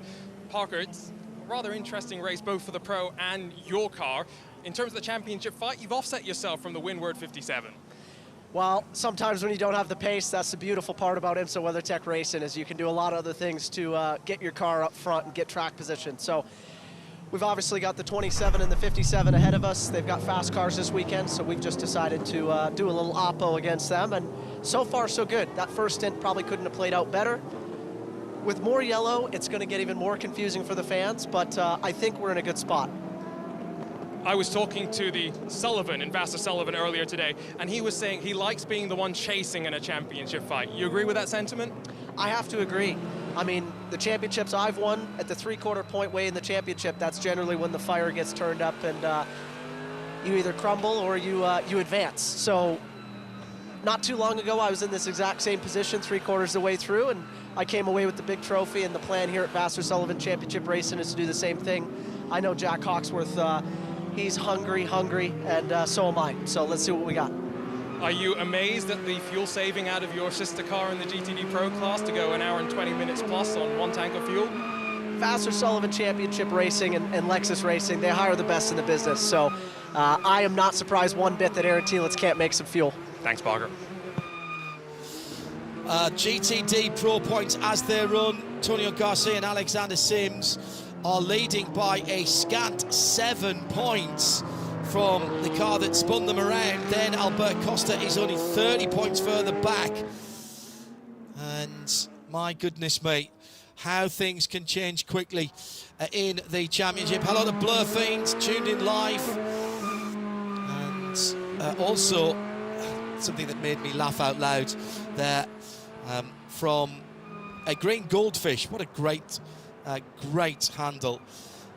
Said, dear IMSA Radio, I had a plan only to get a beer during full course yellows. I may not have enough beer. Well, there's only been 3. They have been quite long. If you're only drinking in full course yellows, that'd be different. That would be different. At IMSA Radio, if you'd like to get in touch with us, we encourage responsible drinking of alcohol, and never whilst driving, of course. Make sure you have a designated driver to make sure that everyone gets home safely after a good night out. Coming back to green flag with an hour and 16 minutes to go to the green flag, and another picture-perfect restart. Matthew Jaminet, this time 1.2 seconds ahead, as they're 1 second ahead as they went across the line. And hearing, by the way, Tom Gamble may have hit Jensen Altsman, who has pulled off the track. So that's why the number 66 machine is not carrying on at the moment.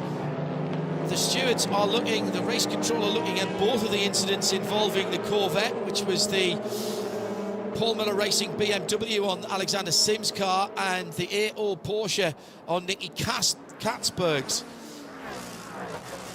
car, side by side. Porsche and the number 7 of Nick Tandy is going up into third place. No, he's not. He's holding on to his third place. He was being challenged there by Louis Delatraz in the silver fronted car. Finally into the pit lane for the Lexus. This is its first pit stop in the race. Absolutely extraordinary. Aaron Thielitz out of the car, and they have gone 1 hour and 25 minutes. Extraordinary. Not sure how that is going to work out, Ryan, but they have rolled the dice, and here comes a penalty for... Oh, now this is significant, because as this is at the sharp end of the field, and Tom Blomqvist in the Acura, the number 60 car, ran over some pit equipment. That will be a drive-through there, and I've just seen the Kazimit's car come through the pit lane as well. So Tom Barnicat has rejoined in the number 14. This is again a weekend where you and I, and here comes the number 60 ARX, you and I, Ryan, in the Ford Performance Global Broadcast Centre, not for the first time, if we had a camera in here, we are looking at our notes, looking at all the Alcamel screens we've got, and shaking our heads about what we're seeing on the track, because every time I think I've got a handle on what's going on, somebody just explodes the whole thing again. And here's a BMW coming into the pit lane with an hour and 13 minutes to go.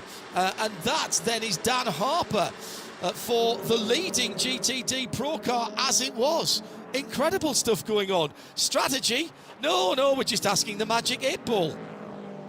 Well, this isn't strategy, this is incident responsibility. That just came through. That was contact with the 3 Corvettes that's been judged and ruled on now, and the 48 forced to serve the penalty here.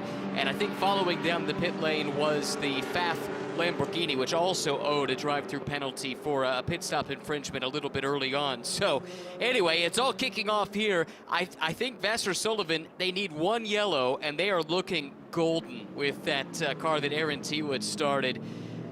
Really curious to see if they can get it. It would take quite a bit of fuel saving to make it the distance.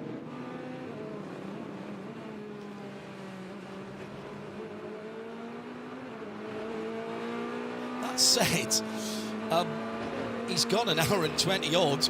We've only got an hour and 12 to go. If we have the same second half of the race as we had the first, it's entirely possible that he might actually do that. I've given up a lot of track position in doing that. At IMSA Radio, by the way, Javo B, start breeds cautions, breed cautions, breed cautions, breed cautions, breed cautions, breed cautions. Yep, put that on a t-shirt. Arjuna with an update from Gradient. Jensen Altsman disappeared from our timing screens. We are assuming there was some contact there from the Tom Gamble car. You were indeed right, John. It's almost as though you've seen your fair share of motorsports. And a quick word with Rob McGuinness, that suspension took a big impact in the Ford Mustang. They've taken it back to the garage and working on it, but it sounds like we'll see the number 66, which they were saying this is the best it's ever been in the sprint races. We'll see them back at VIR. That's unfortunate for them. Big weekend for Jensen Altsman. And really good Michelin Pilot Challenge finish. That was caution strewn as well, but we had an exciting finish to that. Brian D says, this is one of the craziest races I've ever watched.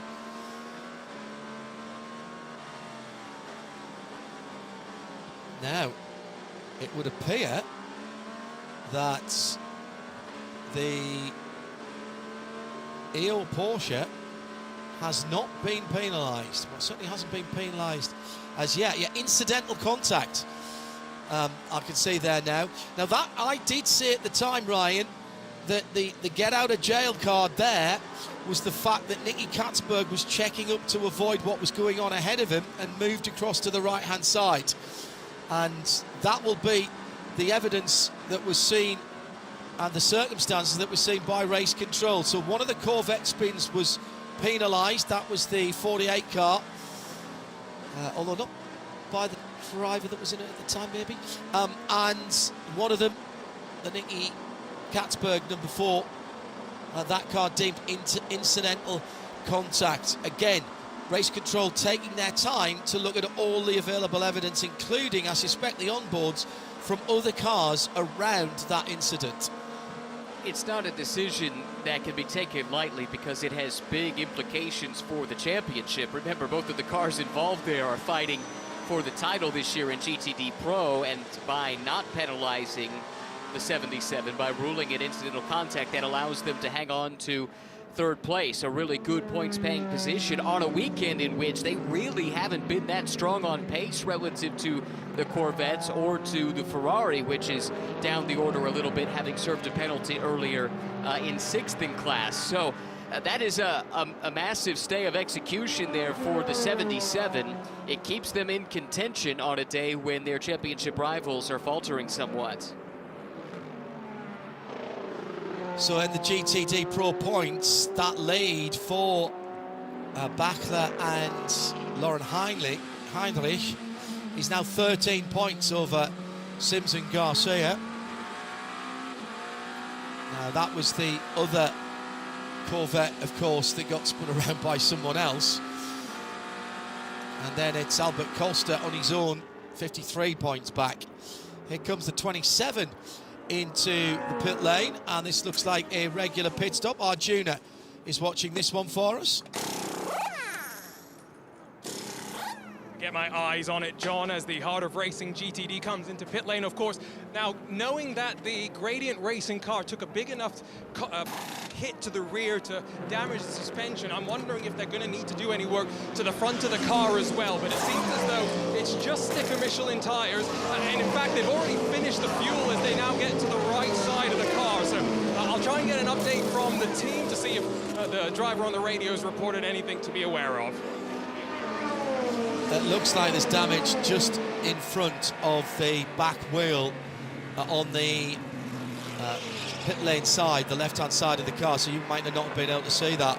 And that car's been pinged for a powertrain warning as well, so that might have been a big enough side-by-side contact to get that 27 Aston Martin airborne as well.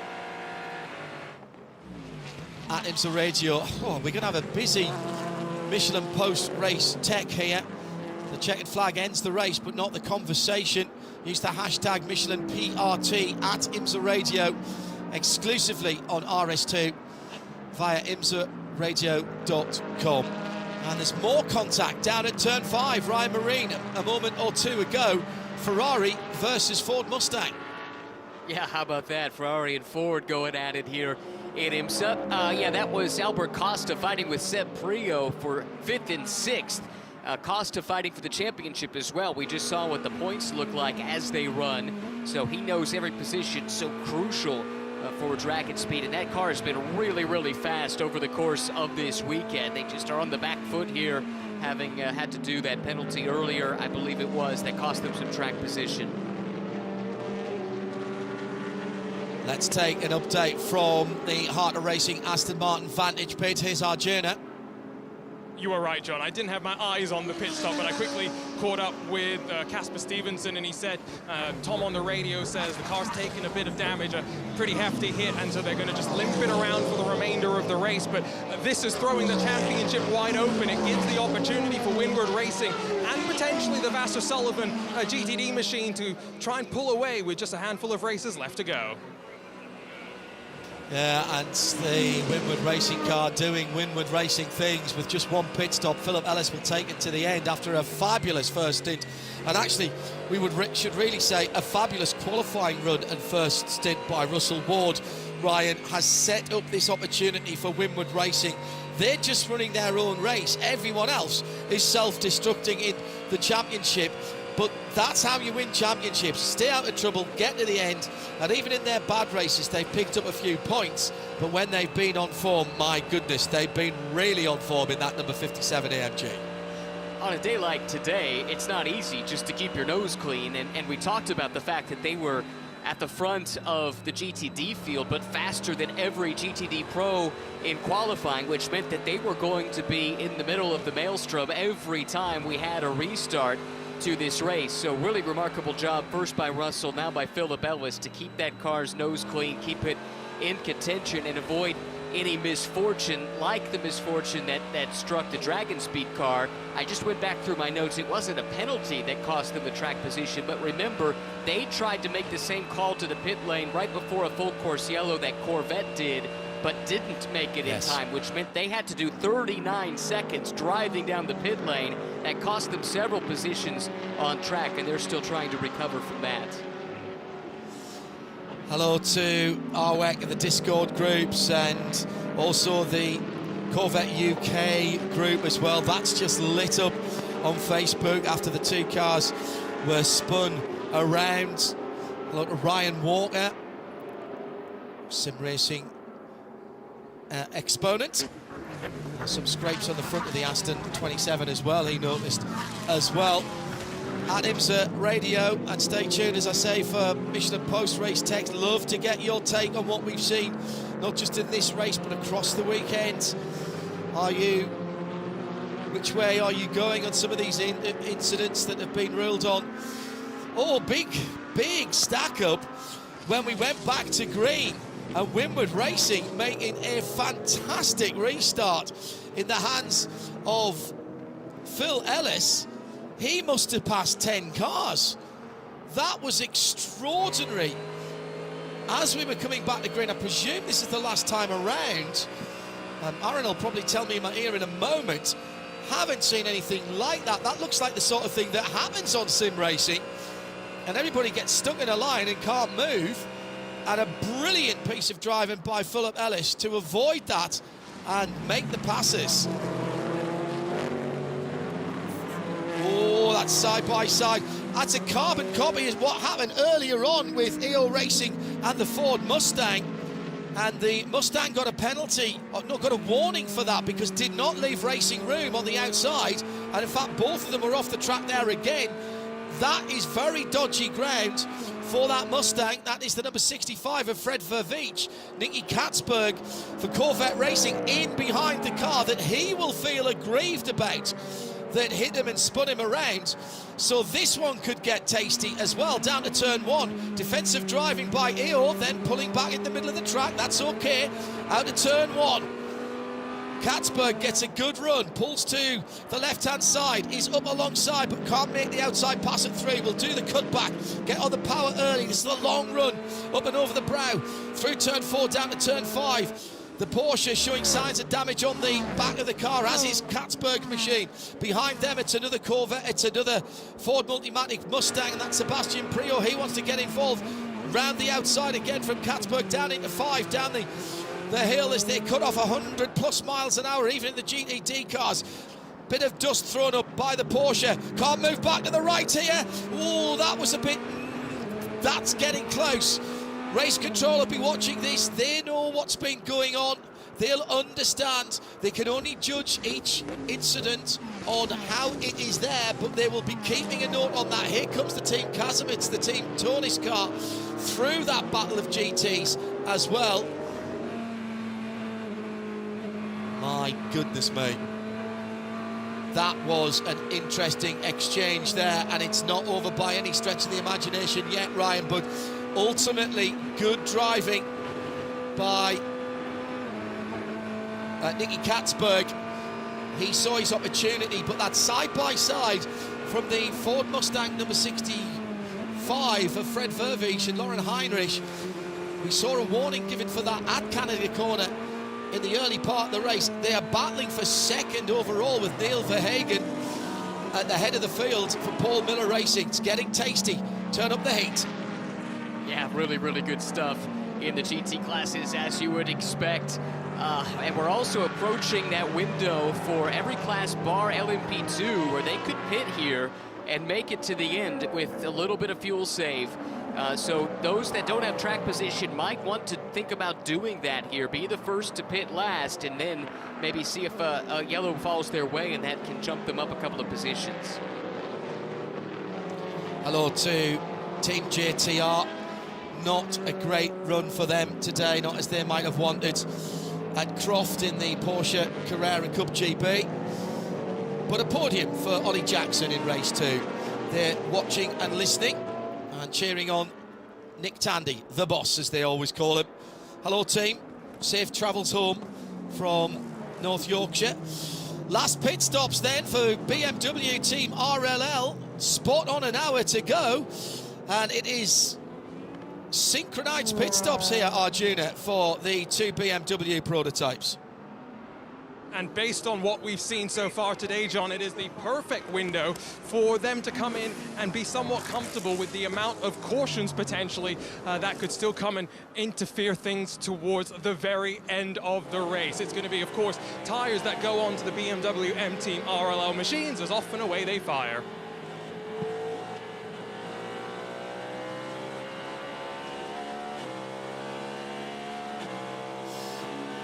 So there is the first team to jump. Now, typically, as they've dropped down to the mid-teens and behind a few of the LMP2s, Ryan, typically now that'll leave the other teams guessing a little bit. Do they go as far as they can? Some of them have got pretty much half a fuel tank left at the front of the field, but of course, any intervention by that Corvette safety car now would be very advantageous for the cars that have made their last pit stop and extremely disadvantageous to those that have not.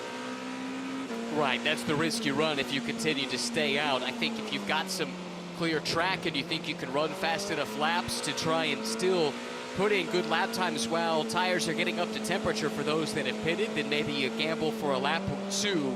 But this has been a crazy race, and I don't know that we're done with full course yellows at this point. So you're really taking a, yeah, I do. I think you're taking quite a risk the longer you stay out here. Now that we're in that window, I would not be surprised to see the rest of the GTP class try and follow suit at the first opportunity. I'll tell you what, fair play to Team RLL, because they have dropped out both the 24 and the 25, Philip Eng and Mark Wittmann, into about a third to a half of a track of empty track. They're just coming up the hill now, having just come out of turn 14. The next car ahead of them is the number 60 Acura, Tom Blomqvist, and he is going down the middle straight, if you will. So there's plenty of room for them to get their tyres up to temp and put in some fast traps. So if they are trying to do the performance advantage of new tyres and run to the end, what I've heard some people call the undercut, it's using the performance advantage of brand new tyres whilst your competitors are mired in traffic and or losing time on older tyres. Well, they've dropped them into the perfect position to do that. And I'm going to keep a close eye on the lap times for BMW number 24 and 25, running down in the 20th and 21st position, 10th and 11th in GTP.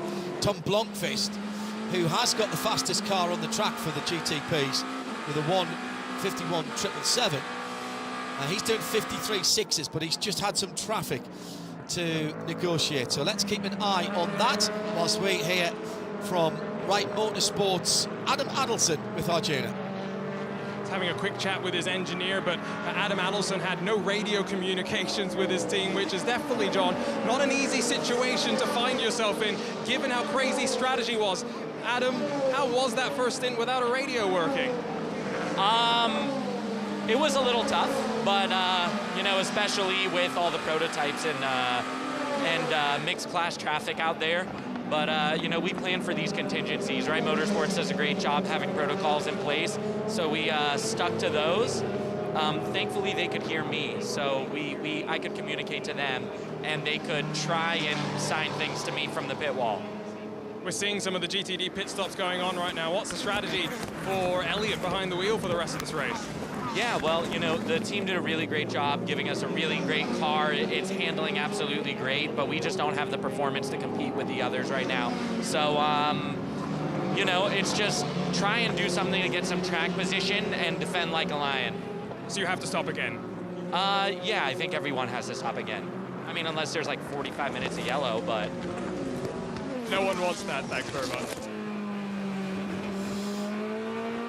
Adam Adelson for Wright Motorsport. Yeah, Alex Gear cycling up to sixth position in that category as we've got pit stops going on. 55 minutes to go. Sebastian Prio's been in and out in the Ford Multimatic Ford Mustang, number 64. That will be their last pit stop. That's a GTD Pro car. Alec Udell for DXDT Racing, having taken over that car. The number 36 is out, having done its final pit stop. Ditto Mario Farnbacher in Forte Racing's number 78 Lamborghini. Antonio Garcia in the 3 Corvette. And Andrea Caldarelli in the Pfaff Motorsport Lamborghini. Those were the latest 4 GTD cars into the pit lane. And they will be going to the end.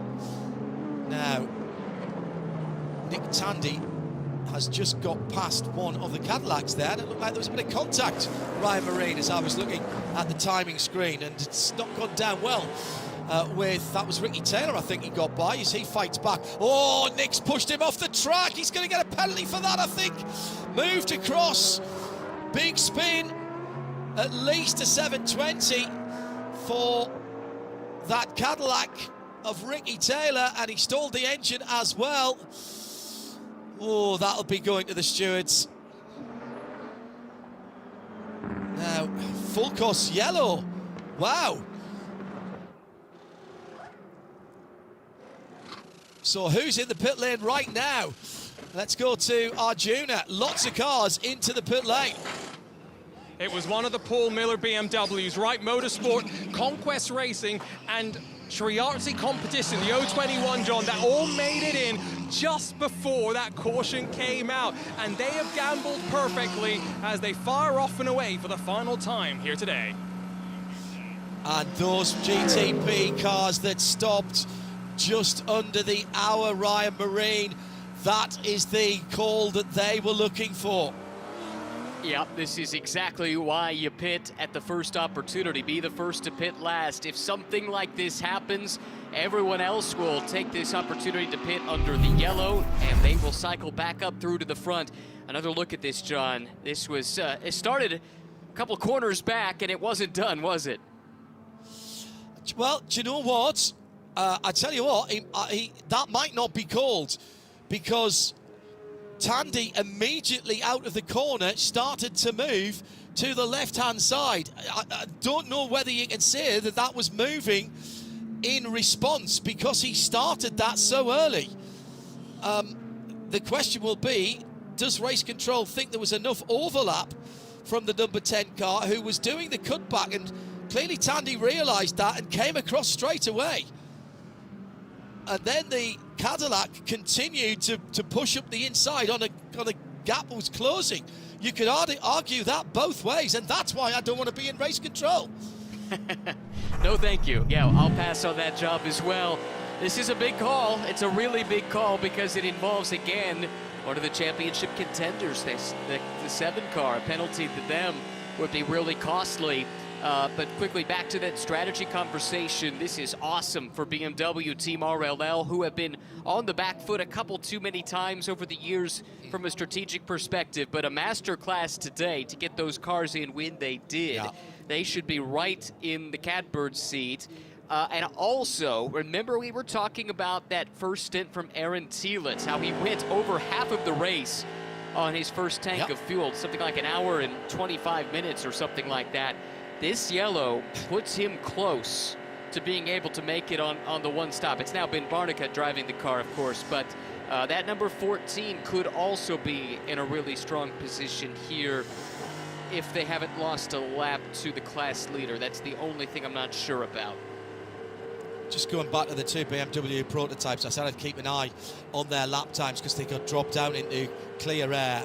A 55.3 and a 55.4 for Philip Eng and Marco Wittmann, literally fractions away from their car's fastest laps of the race the last time around before the yellows. I'm reminded by Aaron that there was a bit of argy and bargy, if you will, between Porsche number 7 and Cadillac number 10 back at Detroit.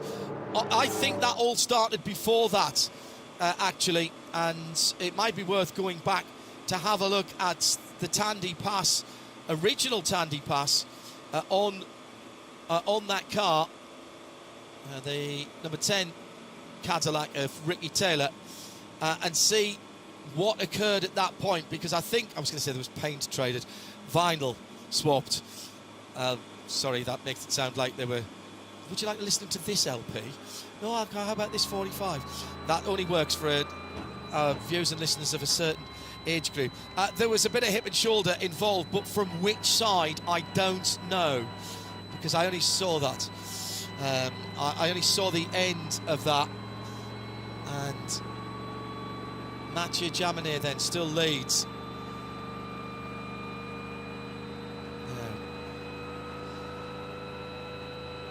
Earl Bamber second for Cadillac Wheel, and Porsche Penske Motorsport third for Nick Tandy at the moment. But that, let me just check the race control, I'm sure that'll be under review. Yes, it is. You're supposed to leave a car's width when a car is alongside the Corvette, the Cadillac was not alongside, it was moving into that gap. But then you can't move in response. The question here is whether that was in response and how early Nick Tandy and the Porsche made that decision to go. Here come the pit stops. This will be the final stops for all of these prototypes that are on the lane now. The BMWs and everyone who stopped just before will cycle on through. Tom Blomqvist will have to come in. He's only got 46% of his energy left, but the two Beamers have got 86 and 85 respectively of the 24 and the 25 car. Arjuna, you've got some business.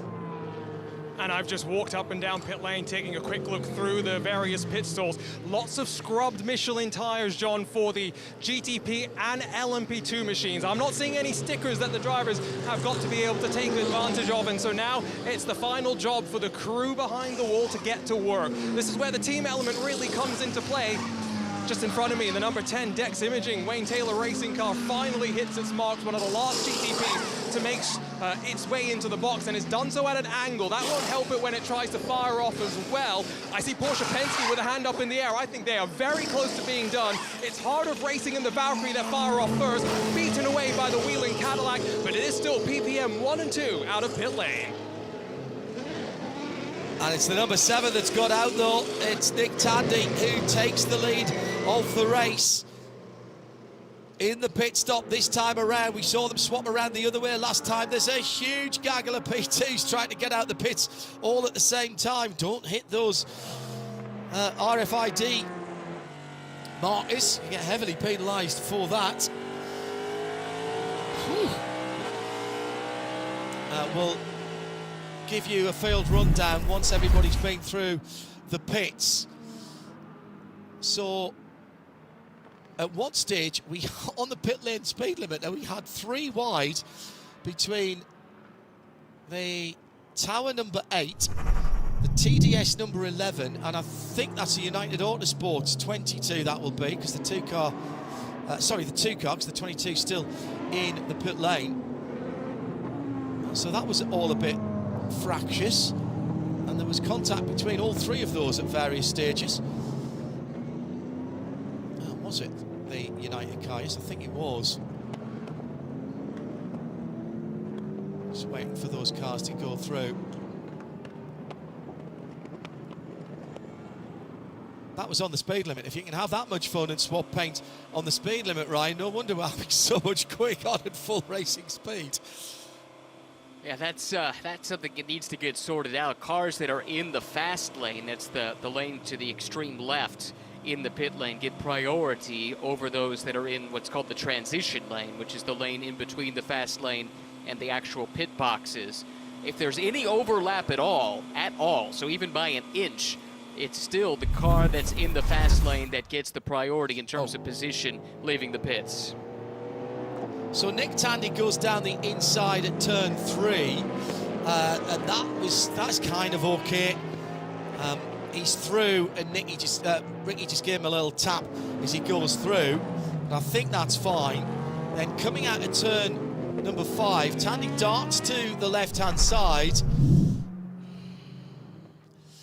You're going to have to work out whether there was enough overlap there, and out back into the race, the number 22, with 45 minutes remaining for Dan Goldberg and Paul di Resta to get some points. So they will need now, I don't think they can do it.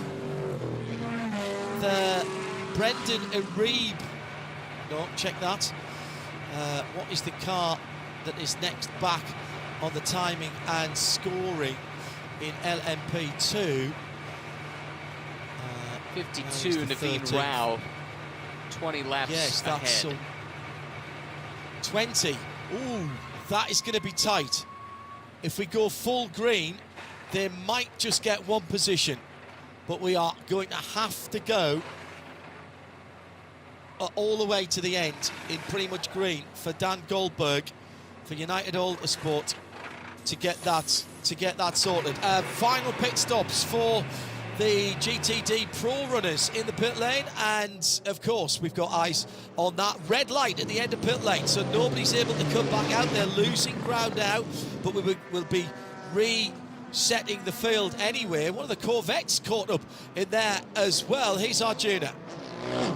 And the most important thing here for me, John, is the fact that the 57 Windward GTD machine beat out Jack Hawksworth in that Vassar Sullivan number 12. And so the championship leaders in GTD 1 and 2, they'll leave pit lane in that order as well. Did note that Lauren Heinrich, Neil Verhagen, and Seb Prio all stayed out there at the front of the GTD Pro field. Now, correct me if I'm wrong, but I'm still pretty sure they'll need to stop one more time before the end of the race. Are they gambling on some cautions coming back out in these next 43 minutes?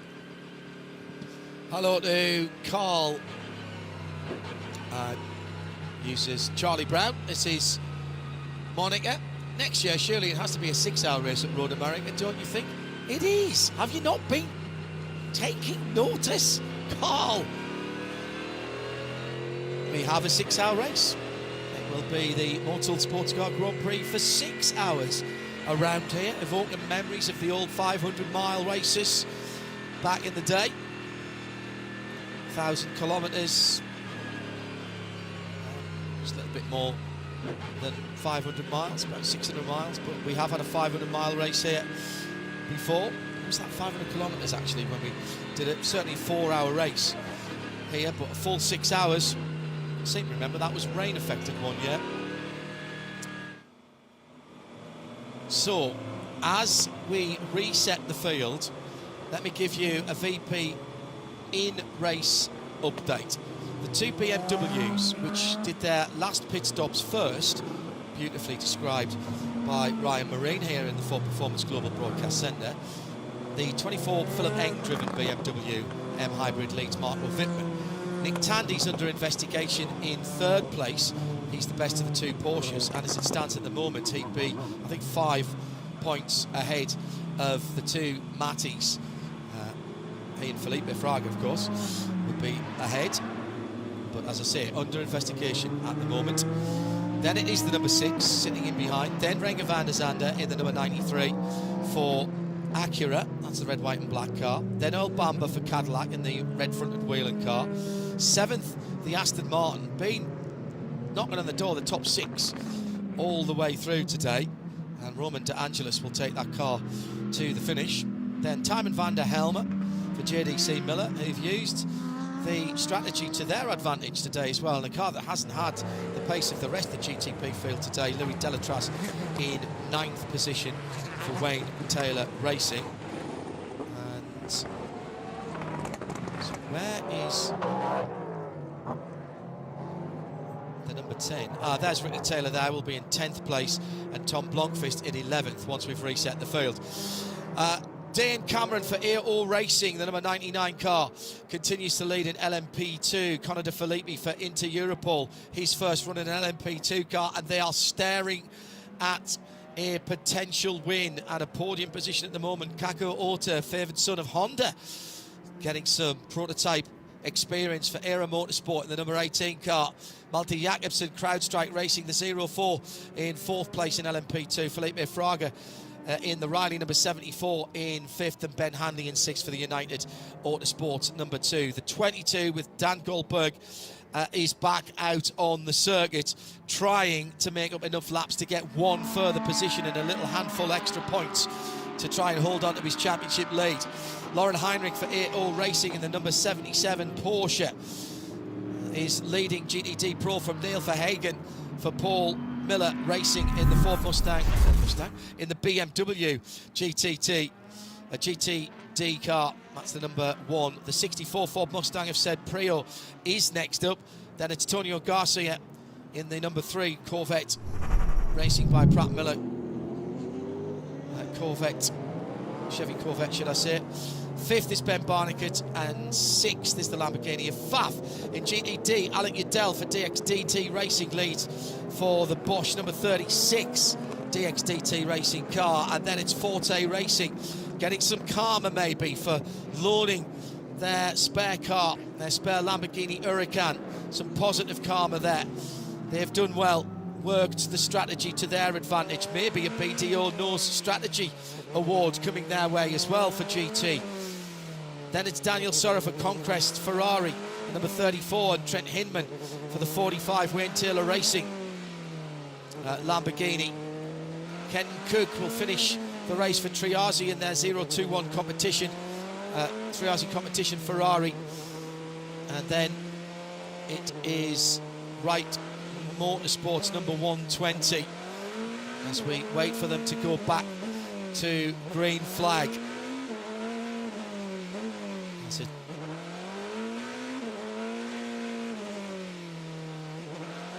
So the big news there is the championship leader Winwood Racing has dropped down to 9th with that late pit stop, but presumably they threw a new set of tyres at Philip Ellis, slapped him around the head a little bit, Ryan, and insulted every member of his family to get him riled up before we go back to green. And the trouble is, they, like so many others that hadn't pitted, got shuffled back there, and that's the risk you run, as we talked about, going long on the stint once that window opens. I'm really curious about Lauren Heinrich right now, who leads GTD Pro, but has been out on track for the better part of an hour already, 55 minutes on this stint. They thought that they would lose too much track position if they pitted, but I don't see how they make it to the end from here without a whole bunch of additional yellow laps.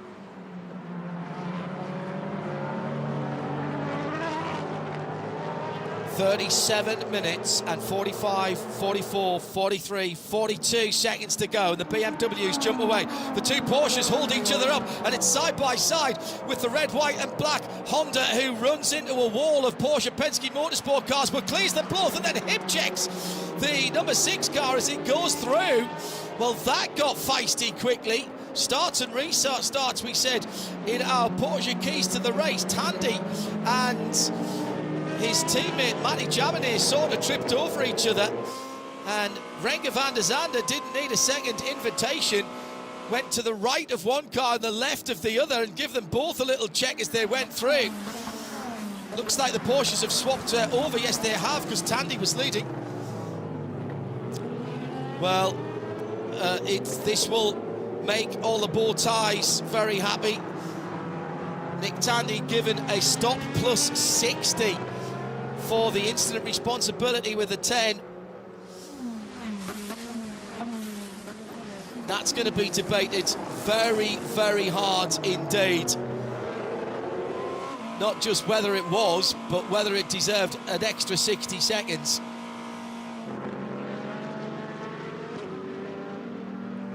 as I've said, I'm pleased I don't have to make these decisions.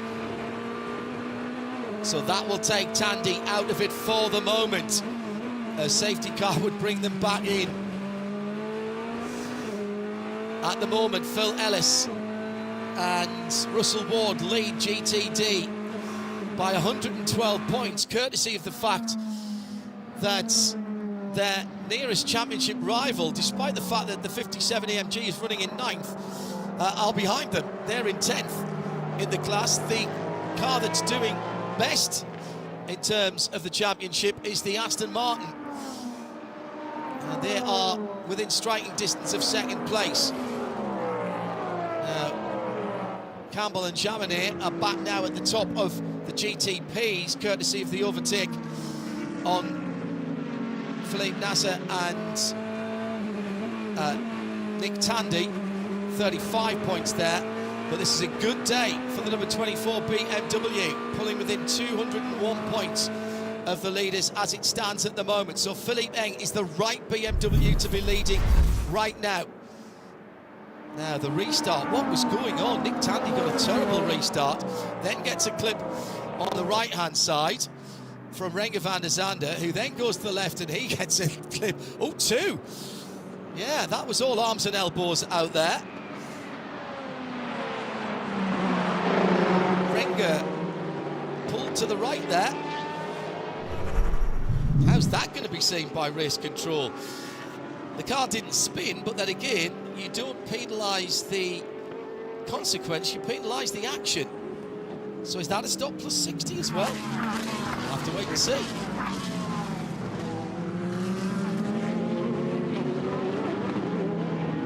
Oh, forcing somebody off the track in turn 5. I don't know what's gone wrong with the drivers this weekend. There's been a lot of ungentlemanly conduct going on, Ryan, and people forgetting that you've got to leave the room on the outside when somebody's coming around.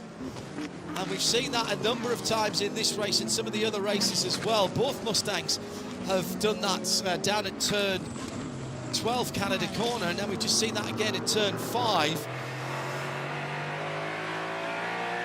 Still 34 minutes to go in this motor race. I suspect that anyone writing a headline, and this is a job that you had to do, anyone writing a headline and beginning to put their stories together of the 2 hours and 40 minutes of the Motul SportsCar Grand Prix might just want to hold off before even writing the opening paragraph right now. Yeah, there's still plenty to be determined here in this final 33.5 minutes. A lot of it depending on the strategy and the fuel, specifically in GTD Pro, where I've got my eyes on the 77 and I'm trying to figure out how AO Racing is going to make this work, and I've yet to come up with a satisfactory answer. I'm also curious if Ben Barnica can make it to the end of the race and if they can pull this off on just the single stop, and I think they're pretty close to being able to make it happen. But yeah, so much has happened. This race has flipped around a couple of different ways at various points in time. It's hard to get a real read on it, but maybe now we're starting to get the picture before we get to the checkered flag in 32 odd minutes. Side by side again through turn number 6, and this time the pass is made clearly. That's the Dan Goldberg car? Yes, it is. Trying to stay out the way. Incident. Race control's been busy today. Incident between the 2 leaders in GTD, Winwood Racing and Vassar Sullivan, under review. So there's been a coming together between Jack Hawksworth and Phil Ellis in 9th and 10th, but at the top of the championship standings there.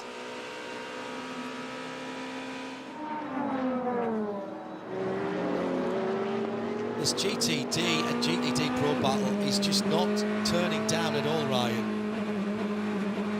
That's been great.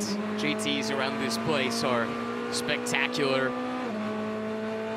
And we've got some different names at the top of the leaderboard with the way that the strategy is played out. How about DXDT Racing playing the strategy right, getting Alec Udell to the point? What a result that would be if they were able to hang on. How about Forte Racing, maybe being repaid a little bit by the racing gods for helping out a competitor to get them a good result here today. So much still a possibility.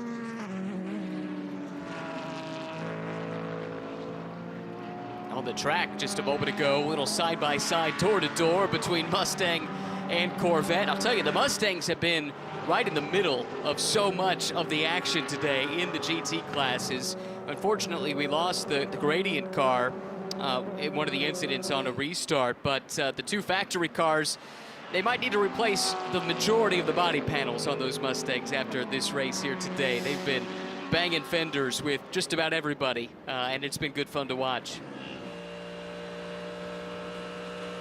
Don't forget Michelin Post Race Tech coming up in about 35 minutes exclusively on IMSA Radio, RS2 via IMSARadio.com. Oh my goodness me. Up into turn number 6. The Aston Martin giving the championship leader the chrome horn massively into turn 6. And that will be looked at, I'm sure, by race control. And Nick Tandy's done his stop and hold, was in the pit lane 1 minute and 41 seconds. It's 30 seconds, 39-second transit time, so they made sure they were absolutely spot on in and out. Oh dear me, untidy. Dane Cameron puts in the fastest lap of the LMP2 race. His former team at the moment with the number 7 now with a mountain decline. Nick Tandy down in 23rd position behind all of the LMP2s. 63% of his energy left. That'll get him to the end in the next half an hour, but he has dropped some minute and a half on the leaders. In fact, he's yet to complete lap 50, which is the lap that the leaders are on. He is coming round the end of the carousel. The leaders are right behind him, so he's almost a lap down. So Tandy's going to have to get a wiggle on now not to lose the lead lap.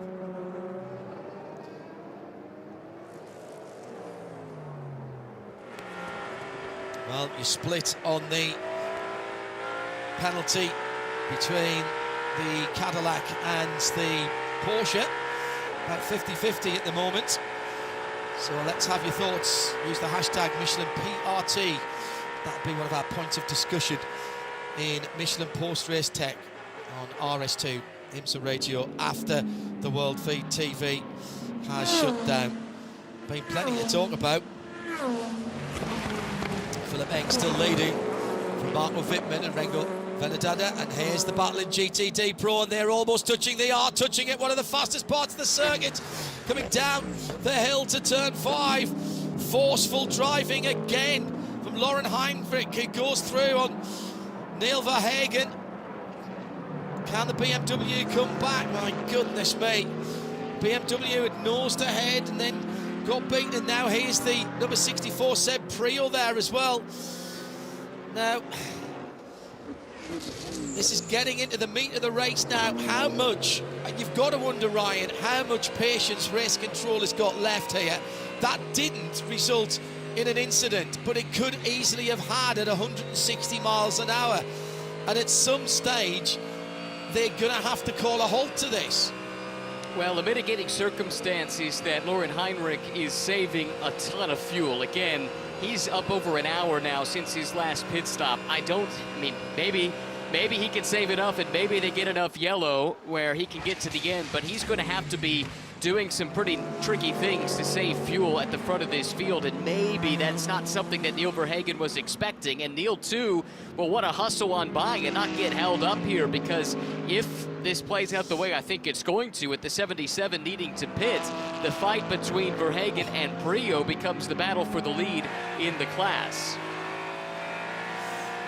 Jack Hawksworth has just got a penalty for incident responsibility with the number 57, a drive-through. Now, I was pretty certain it was the, I think it's the 27 car that should be getting that penalty. He's serving the penalty. He's in the pit lane, but that was the Aston Martin, unless that's another incident we haven't seen. The incident involving 27 and 57 under review. Here comes the number 12. So this must be a second incident, and goes up the inside. Yes, it is. That's at Canada corner. So the 57 was getting hit by everybody, and again, that's not leaving room on the outside. And this is race control just saying, guys, we've seen enough of this all day. We've thrown out some warnings. The warnings haven't been taken heed of, so now we're going to start penalising. I've got a feeling there'll be more contact and incident responsibility penalties here this afternoon, because this is getting a bit silly now. And if the 57 will also, that's the Heart of Racing Aston, will also get a drive-through penalty. So Phil Ellis will make up a couple of positions here. Incredible. No, I think the penalty is on Ellis for contact with the 27. Am I reading that right? No. Oh, really? Wow. Well, that must be another one that we haven't seen, because the one we saw, the 27, was pushing the AMG through the corner and off the track. So what's been going on there in the bottom part of the top 10? Let's wait to find out. There may be more to come here, as I say. Damage to the front of the Aston Martin. Unless race control have deemed that Phil Ellis was braking deliberately in front of the car and driving erratically. Well, that was going up the hill to turn 6, which has been one of the action areas, turn 5 and turn 6. Arjuna, bring some sanity back to us and do a fuel update for us, will you please? Well, while the championship leaders have been knocking 10 bells out of one another, John, I've quickly been running down to DXDT, to Forte Racing, and to Triarchy Competition.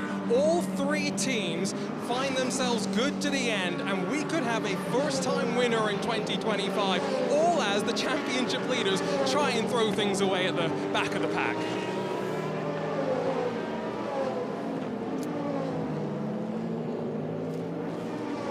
Eng then continues on his merry way as he's carving through traffic at the moment. 1.7 seconds ahead. Now, as it stands right now in GTD, the championship leaders still lead, but now in second place would be the Casper Stevenson driven Aston Martin, 107 points back, with the Parker Thompson Jack Hawksworth car a further 5 back in third position. That's how it stands at the moment. That could all change in the next 20 seconds. And I think second place in GTD sorry, just changed. Sorry, John. Yeah, I think Kenton Cook just threw a haymaker and got around Mario Farnbacher. We'll see if that updates when they get to the next timing line. But this is no holds barred stuff here. This is really, really aggressive. And you wonder if we've seen the last yellow in this race, just given how aggressive everyone seems to be. Yeah, almost like a street race with the amount of contact we've had. I suspect by the time we get to the next race for all of these classes,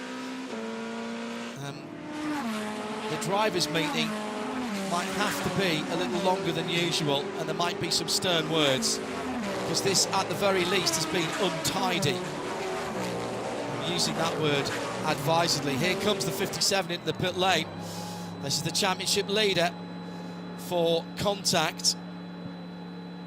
Incident responsibility with the Aston, which was behind it at the time, if that's the incident that is being penalised at the moment. It may not be. There may have been another incident, and race control are working through a large amount of them at the moment.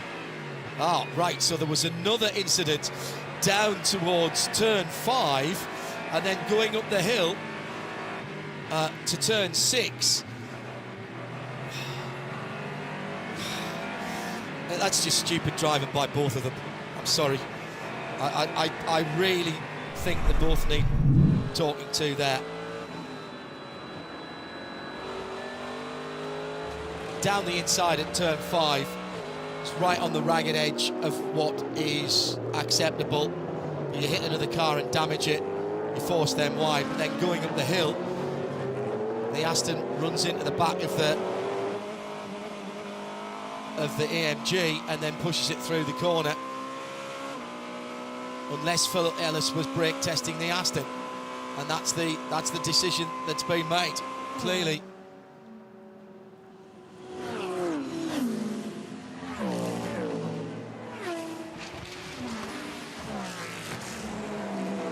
One and a half seconds between first and second as they go through traffic.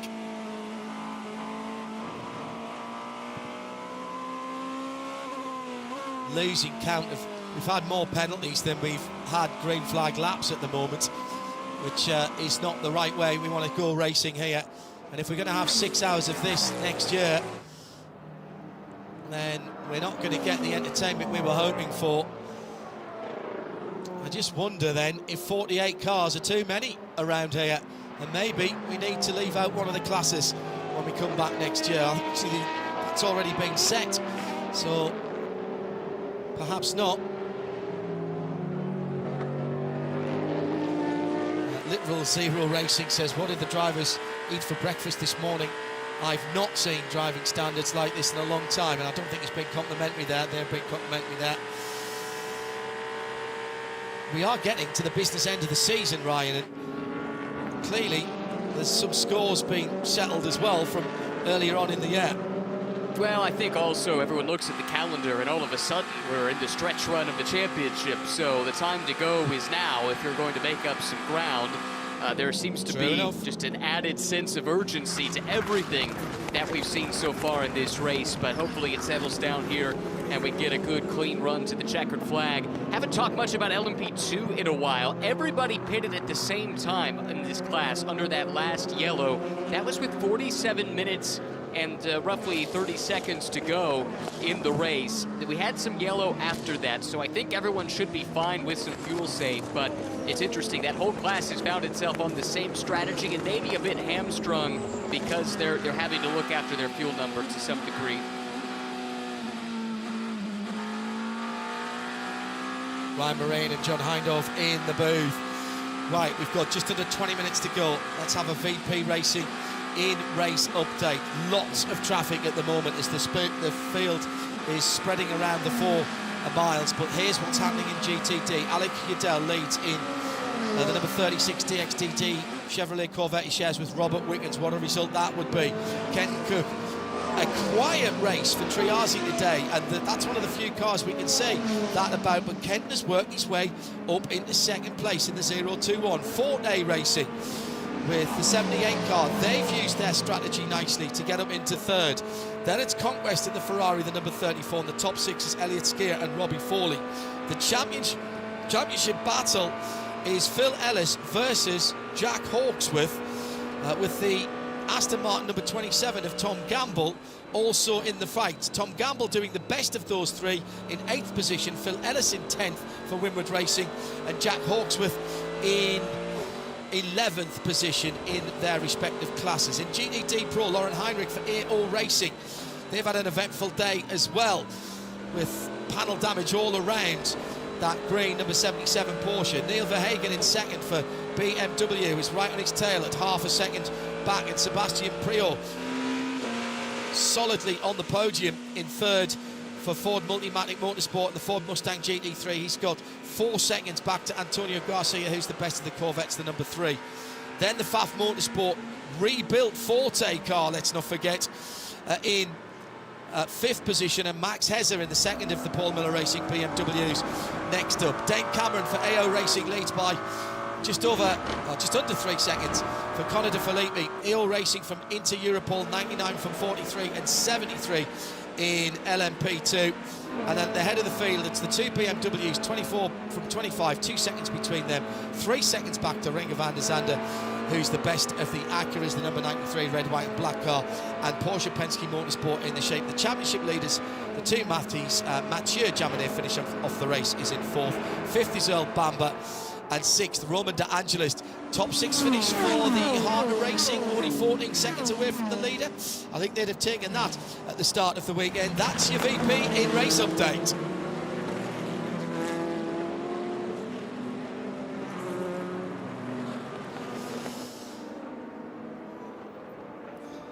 So, Sean Olmsted, it seems the driving standards of today's race haven't been that good. If you've been watching today, what's your take? Yes, what is your take, Sean? Let us know. Hashtag Michelin PRT for post-race tech at the end of this race. Down the front straight, prototype action. And this is LMP2. That battle has just been going on all the way through, and Dane Cameron for AO Racing still leading by 3.5 seconds, but it's the midfield of that battle that is going on at the moment. Felipe Fraga for Riley, and also in there as well the red and black car of Pratt Miller Motorsports. Everybody's having a go, and of course they're having to come through the GT battles as well, Ryan, and that is where we're getting I think some of the frustration is building up in the that is coming out in intra-class battles that start out as inter-class battles. It's been really fun watching the LMP2s fight amongst themselves, but also fight through this traffic here. Cameron's lead is pretty healthy, 3.2 seconds over Connor DeFilippi. First ever LMP2 race, and he finds himself second. But this stint has been really good from Felipe Fraga. The Riley team has not had track position all day, and they've only been able to get to third place because of Felipe's pace here in this stint. He has been outstanding, making his way up through the field, passing some big names, and now sits about 9 seconds off of the class lead. Coming down into the last 15 minutes, we're under that now. And where is the drama coming next? Because I cannot believe that we won't be getting excited in the next 14 minutes and 15 seconds.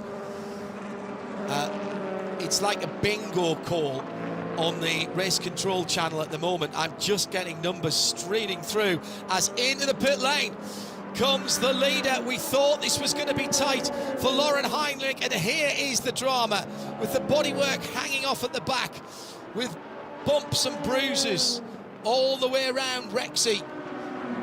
But a splash of fuel required for the last 13.5 minutes, and they will give up the lead in GTD Pro, which goes back to Paul Miller Racing and Neil Verhagen, exactly as predicted by Arjuna and by Ryan Myron.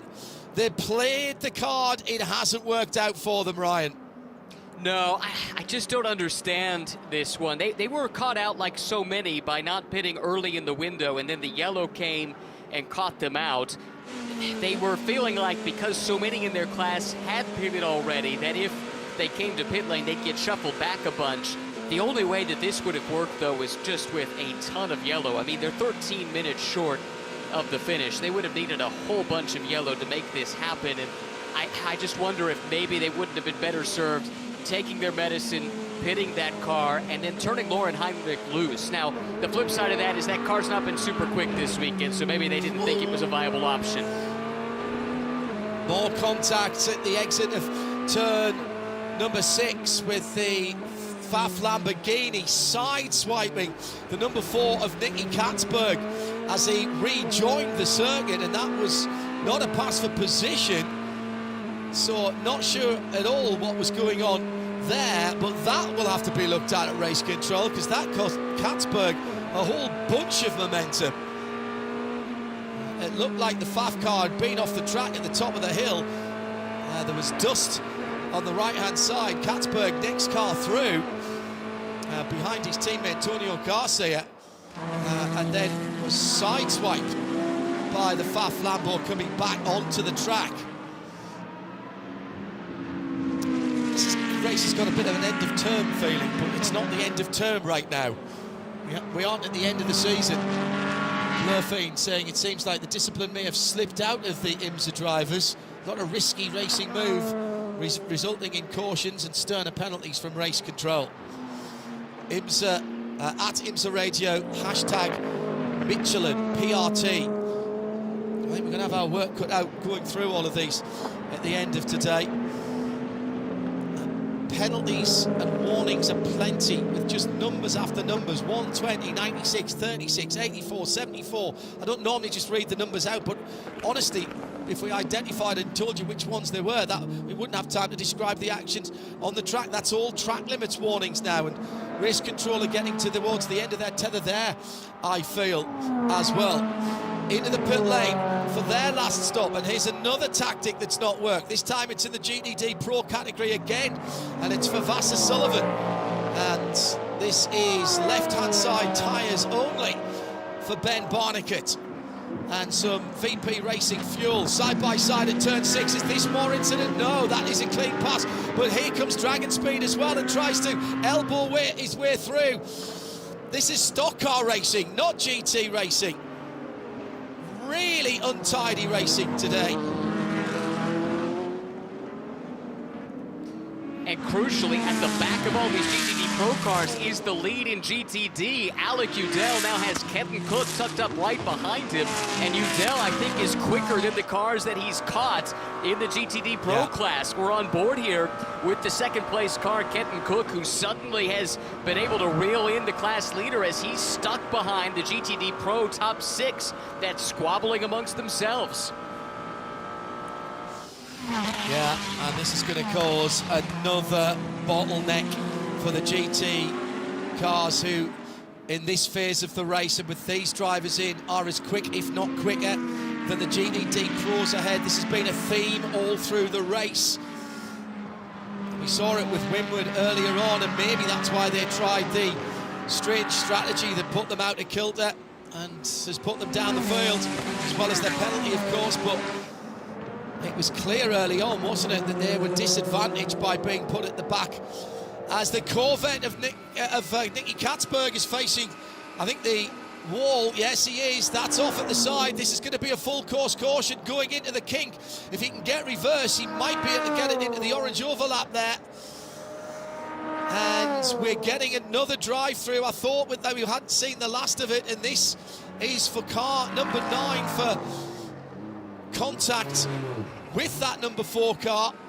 Earlier on, that's the Pfaff Motorsport Lamborghini. That was the rejoin at the top of the hill, 6 and 7 that I said about before. Here's the battle for the lead in GTD before we go full course yellow. If we go full course yellow, down towards turn 5, Kenton Cook tracking the green and blue number 36 Corvette. He'll go to the inside. He gets blocked there again, but he forces the issue. There's contact again, and he's gone through. Both cars go off the track. How do you call that one? That's another incident in the same place, where the car ahead moves across the block and the car behind refuses to lift off. Now, in all of the other incidents, actually no, it's been called both ways, that, going up that hill for the 2 incidents that we've had there.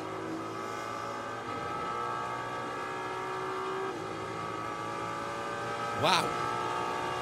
Changing the lead then, and Kenton Cook leads from Alec Udell.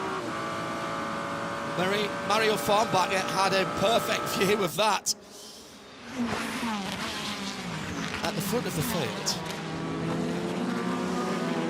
we have BMW Team RLL. Gentlemen, I realised that there was an element of good fortune in BMW M Hybrid V8s being first and second from BMW Team RLL.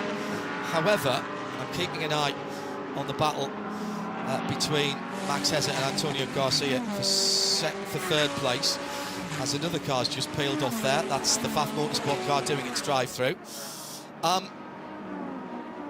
Can you give me a better recipient of the BDO Knows Strategy Award than BMW Team RLL? Not one car, but both cars. In short, no. It was the right call for them at the time, and we said it at the time too. If you're in the window, you pit early, and then if the yellow falls, you're there to take advantage of it. I think they played it perfectly, and it's strategy personified, really.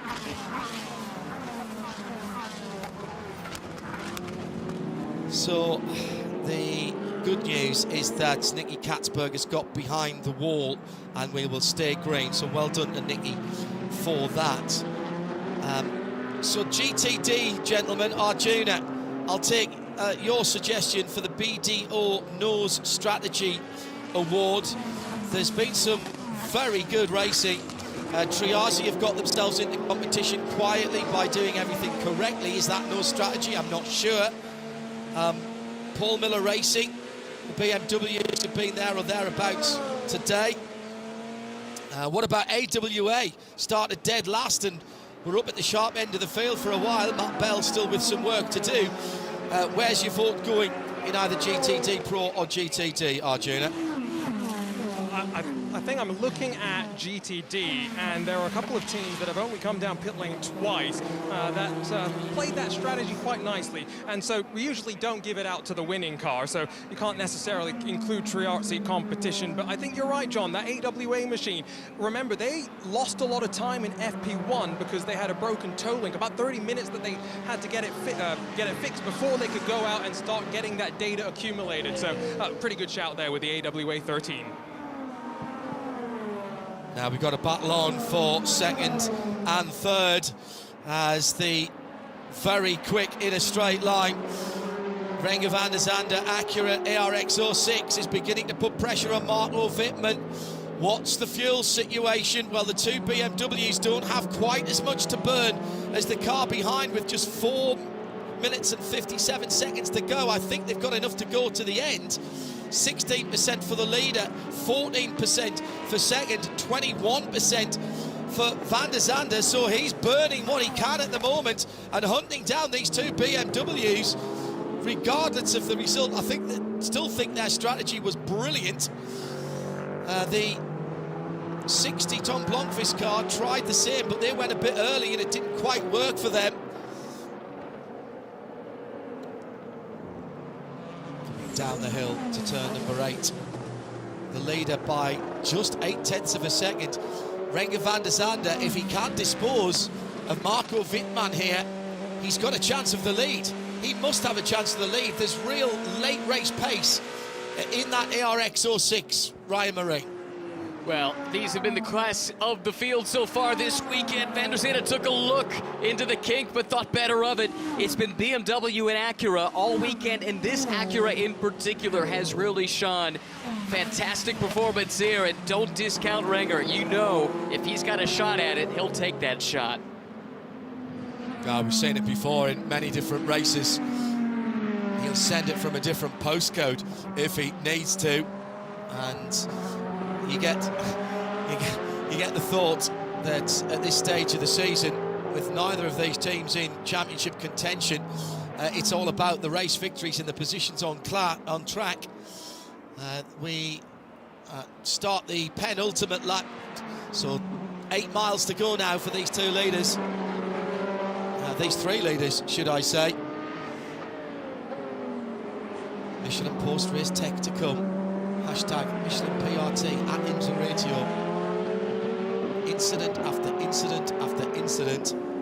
But let's not let that detract from the race at the front of the field. The two BMWs then, at the moment, have the advantage. What has Renger van der Zande got to give? He'll give everything, as Ryan Marina said. In LMP2, what a race by AO Racing. Genuine pace early on in the race, and a great qualifying performance as well has given Dane Cameron the chance to be the finisher here, the closer. Shout out as well for Aston Martin, 6th position for that car, and albeit with a lot of intervention from safety cars, under 15 seconds at the moment for Hartner Racing away from the lead. GTD Pro, BMW, Ford Mustang, 3 seconds between them, then another 12 back to Albert Costa. Kenton Koch for Triazi leading. Forte Racing in second now. What's happened to Alex Udell? He's dropped back a little bit. He's right on the tail of Conquest now. but Mario Farnbacher for Forte Racing. Oh, and another hip check at turn 6. White flag is out. Which one of the United cars was that? Pushing the Tower car off. It's not leaving people space on the exit and forcing them off the track. It's getting a bit tedious now. This is not the spirit of endurance racing. Does it make it better or worse if it's a 6-hour race for next year? I'm not sure. Good point made by a couple of people that taking cars out of this probably wouldn't make much difference, because most of the egregious contact has been between people fighting in class. As it stands right now, and don't count your chickens, the Heart of Racing have the best finish anywhere in the world for an Aston Martin Valkyrie in its first season of competition. 3.5 seconds between Roman D'Angelis and Tom Blomqvist for Tom to hold on, and just 1.5 behind Porsche Penske Motorsport. And just let me say that again for the connections of Heart of Racing and Aston Martin. On the last lap, 2.9 seconds. Philip Eng has pulled the plug a little bit, or Marco Wittmann has backed off to hold back the charging Renger van der Zande. This is the BMW in the best of championship positions, Ryan Marine, and this brings them back into contention with what's been going on further down the field. Porsche Penske Motorsport only in 5th position for the championship leader, and Nick Tandy will be no better than 11th in that number 7 car after the penalty. It's BMW 1 and 2. They'll take the BDO No Strategy Award as well as a team. Not going to split the 2 cars for that, because they were both on the same strategy. So a unique award for BDO No Strategy in the prototypes. It's gone to the whole team, the 24 and the 25 squad, BMW team RLL, for the early call. They read the race better than anyone else, and they played the cards perfectly, and will take a 1-2 at Road America in the Motul SportsCar Grand Prix, with Renger van der Zande in the 93 Acura coming home in 3rd position in the car that he shares with Nick Yalali, who qualified spectacularly on pole. In LMP2, the top 3 are going to be AO Racing, Inter Europol and TDS. Conor De Filippi on the podium as he fills in for Tom Dillman. And a spectacular return to the podium for Inter Europol in the rebuilt CTMP crashed car. AO Racing, though, absolutely nailed that one with great qualifying from PJ Hyatt and Dane Cameron, and a good first stint from PJ Hyatt. The last incident involving car number 8 has been reviewed with no further action. I'll get back to that in a moment. Let's go down to Arjuna, who is with Dries Van Tor. The excitement, the relief, John, it is palatable down here as Dries Van Tor congratulates all his engineers and mechanics.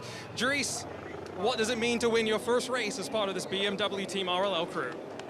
Yeah, amazing. I mean, we had such a weird up and down season so far already. I mean, by being on pole 4 times in a row, did not win a race, to be on a podium 2 times, but now in a very chaotic start. First of all, my regrets goes to the mechanic, who for sure is not feeling the best right now. It's always never nice to see that happen, but I mean, from my understanding, I think he will be fine, and he'll recover well. But yeah, I think just amazing the strategy we pulled off. It was, I mean, we had to take risk anyway. We were last and second last, but to make it work is, yeah, it's pretty cool. Definitely unfortunate, the incident on pit lane, but it's almost what resulted in needing that strategy call that resulted in the 1 and 2 track position. Was that last hour one where you were just watching on, knowing that your teammate had the car under him to hold on to that lead? Yeah, I mean, the car was feeling very good. I mean, we already went off strategy already in the beginning, and I could get my way back quite easily and quite fast. So I felt the car was strong beneath us, and yeah, Philip just did an amazing job bringing it home, and he was fast. So no, very happy. I don't really know what to say. It's been, like I said, it's been such a weird season with so many goods and a lot of bads, but yeah, to win now is very nice. 4 poles and finally that first victory. Congrats. Thank you.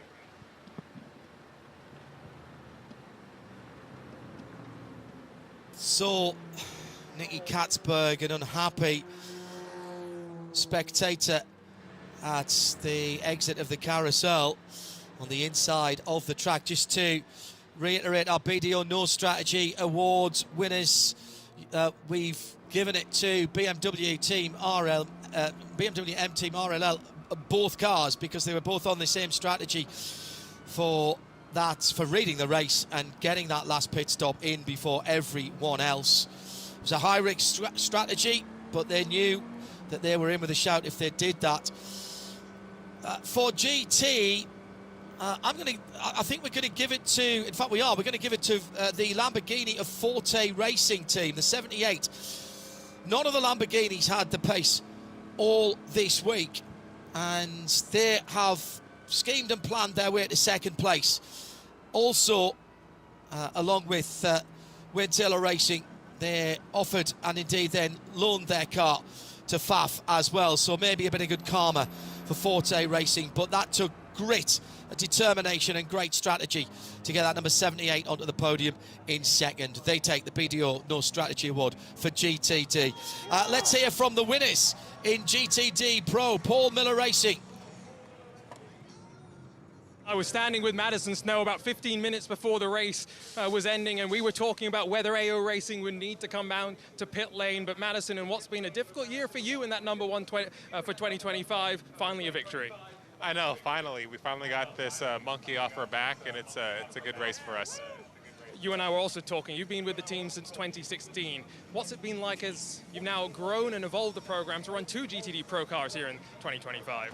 I mean, it's a family, and it just keeps on growing. I love these crew guys here. They put in so much effort and so much work, and this is what we got to win today. Enjoy it. So just to also say, the incident where Sebastian Bourdais was pushed off the track at the top of turn 6 is no further action there. That was 5 and 6 were real pinch points today, and a lot of work for race control. I'm keeping an eye on what comes in, because I'm not sure we've actually had decisions on everything just yet. We'll see if we can get some more interviews from the winners before we go FA on the world feed. A quick thank you, though, to everybody at Road America for the hard work that's gone into getting us on the PA as we give you the unofficial results. BMW 1 and 2, congratulations to Team RLL and to BMW M. Andreas Reus and the rest of the team will be absolutely delighted, as will Bobby Rahal. So it was the Eng and Vanto car that won it from the Whitman and Sheldon van der Linde car. Good run to third from the pole sitters. Looked like they were out of it. Got caught on the wrong side of strategy at one stage. Nick Yellerly with a great qualifying performance, and Renger van der Zande takes no prisoners at any stage. Just off the podium, the unluckiest perhaps was the first of the Cadillacs, the number 31 Wheeling car, ahead of the championship leaders and the two Matthews, Matty Campbell and Mathieu Jaminet. Then the best finish of any Valkyrie anywhere in the world in its debut season. Hartner Racing number 23, Roman De Angelis and Ross Gunn with a top 6, and they've been there or thereabouts all weekend. That's brilliant stuff from them. In LMP2, Dane Cameron and AO Racing win it from Inter Europol. That's a first LMP2 podium for Conor De Filippi to add to his considerable trophy cabinet, with TDS Racing in third ahead of Ben Hanley on a tough day for United Autosports. Their championship leading car, I need to scroll down and see if they got back past Ravine now. Oh, no, they did not by 1 lap. Incredibly, They were on the same lap at the end as Naveen Rao and PR1 Matheson Motorsports. So they will finish in 14th position in the class. Beyond the LMP2 finishes, down on the next page of the results is the winners in GTD Pro. Paul Miller Racing from Ford Multimatic with their Mustang GT3 and Dragon Speed. Triazi ahead of Forte and Conquest in GTD. Let's hear from the man who brought the Triazi car home to victory in 27th position and victory in GTD. Here's Kenton Cook. That was hard fought. It's only his second race in this Ferrari 488, and he had to make the pass for the win. Kenton, what a move and a victory here at Road America. Well, holy crap. Yeah, I wasn't expecting that second race. So big thanks to Triazi and the whole program and Onofre for believing in me, and he did a great job in the first stint. We had a lot of fun out there, and the car was awesome. And yeah, Tim was like, it's like, I hope you bring back no mirrors on this thing. I was like, I don't know, man. We're going to do our best. But it was a blast. I don't know. I'm still speechless. So. Thank you. Apologies for the language. Onofre, from your perspective, you were flying in practice and at the start of the race as well. Did you guys hook this 021 up right from the drop of the green flag for free practice 1? I think the team did an amazing job putting this car together. Having Kenton on board definitely helped a lot with development, and an amazing person to work with. The calls were fantastic. Everybody kept it clean, and he did an amazing job at the end of this race getting up there. And it sounds like the next 3 races to close out the year, you'll be a pairing as well. What do you think you can do now with this momentum? Yeah, for sure. We're definitely going to take advantage of this momentum, and we want to keep this going. We feel good about the car. I think we're a great pairing to drive together. And again, you know, the team's worked so hard for this, so everyone deserves this one. Congratulations. Ryan Marine. So what do you say after a race like that? What do you say after a race like that? Wow. And then maybe you say wow again. It's a lot to try and parse through, that's for sure. We had a little bit of everything. Some really good driving, some questionable driving. We had some really good strategy as well, and a couple that botched the strategy calls, which I'd say we packed just about everything into 2 hours and 40 minutes. Let's wrap things up and hand the PA system back to our colleagues here at the circuit with our great thanks. It's post-race tech, Michelin post-race tech coming up next on RS2 exclusively. So if you're not already on there, fire up imsaradio.com, listen live and RS2. And we'll say thank you to our camera operators who've worked long and hard this weekend here trackside, all the technicians at the track and at Concord, and of course the team back in London. It was Rob on duty yesterday today, and he's done a cracking job as well. And in particular, the voices in my ear, who at various times at the weekend has been Alyssa, and on the main race today, it was Aaron again. The tape apes were brilliant, the techs were good. The racing, well, we'll discuss that next here on IMSA Radio. We reconvene for the GT Festival at Virginia International Raceway. That's August 22nd to 24th. We'll have it all live for you on IMSA Radio and IMSA TV. Make the switch now to RS2. Bye for now.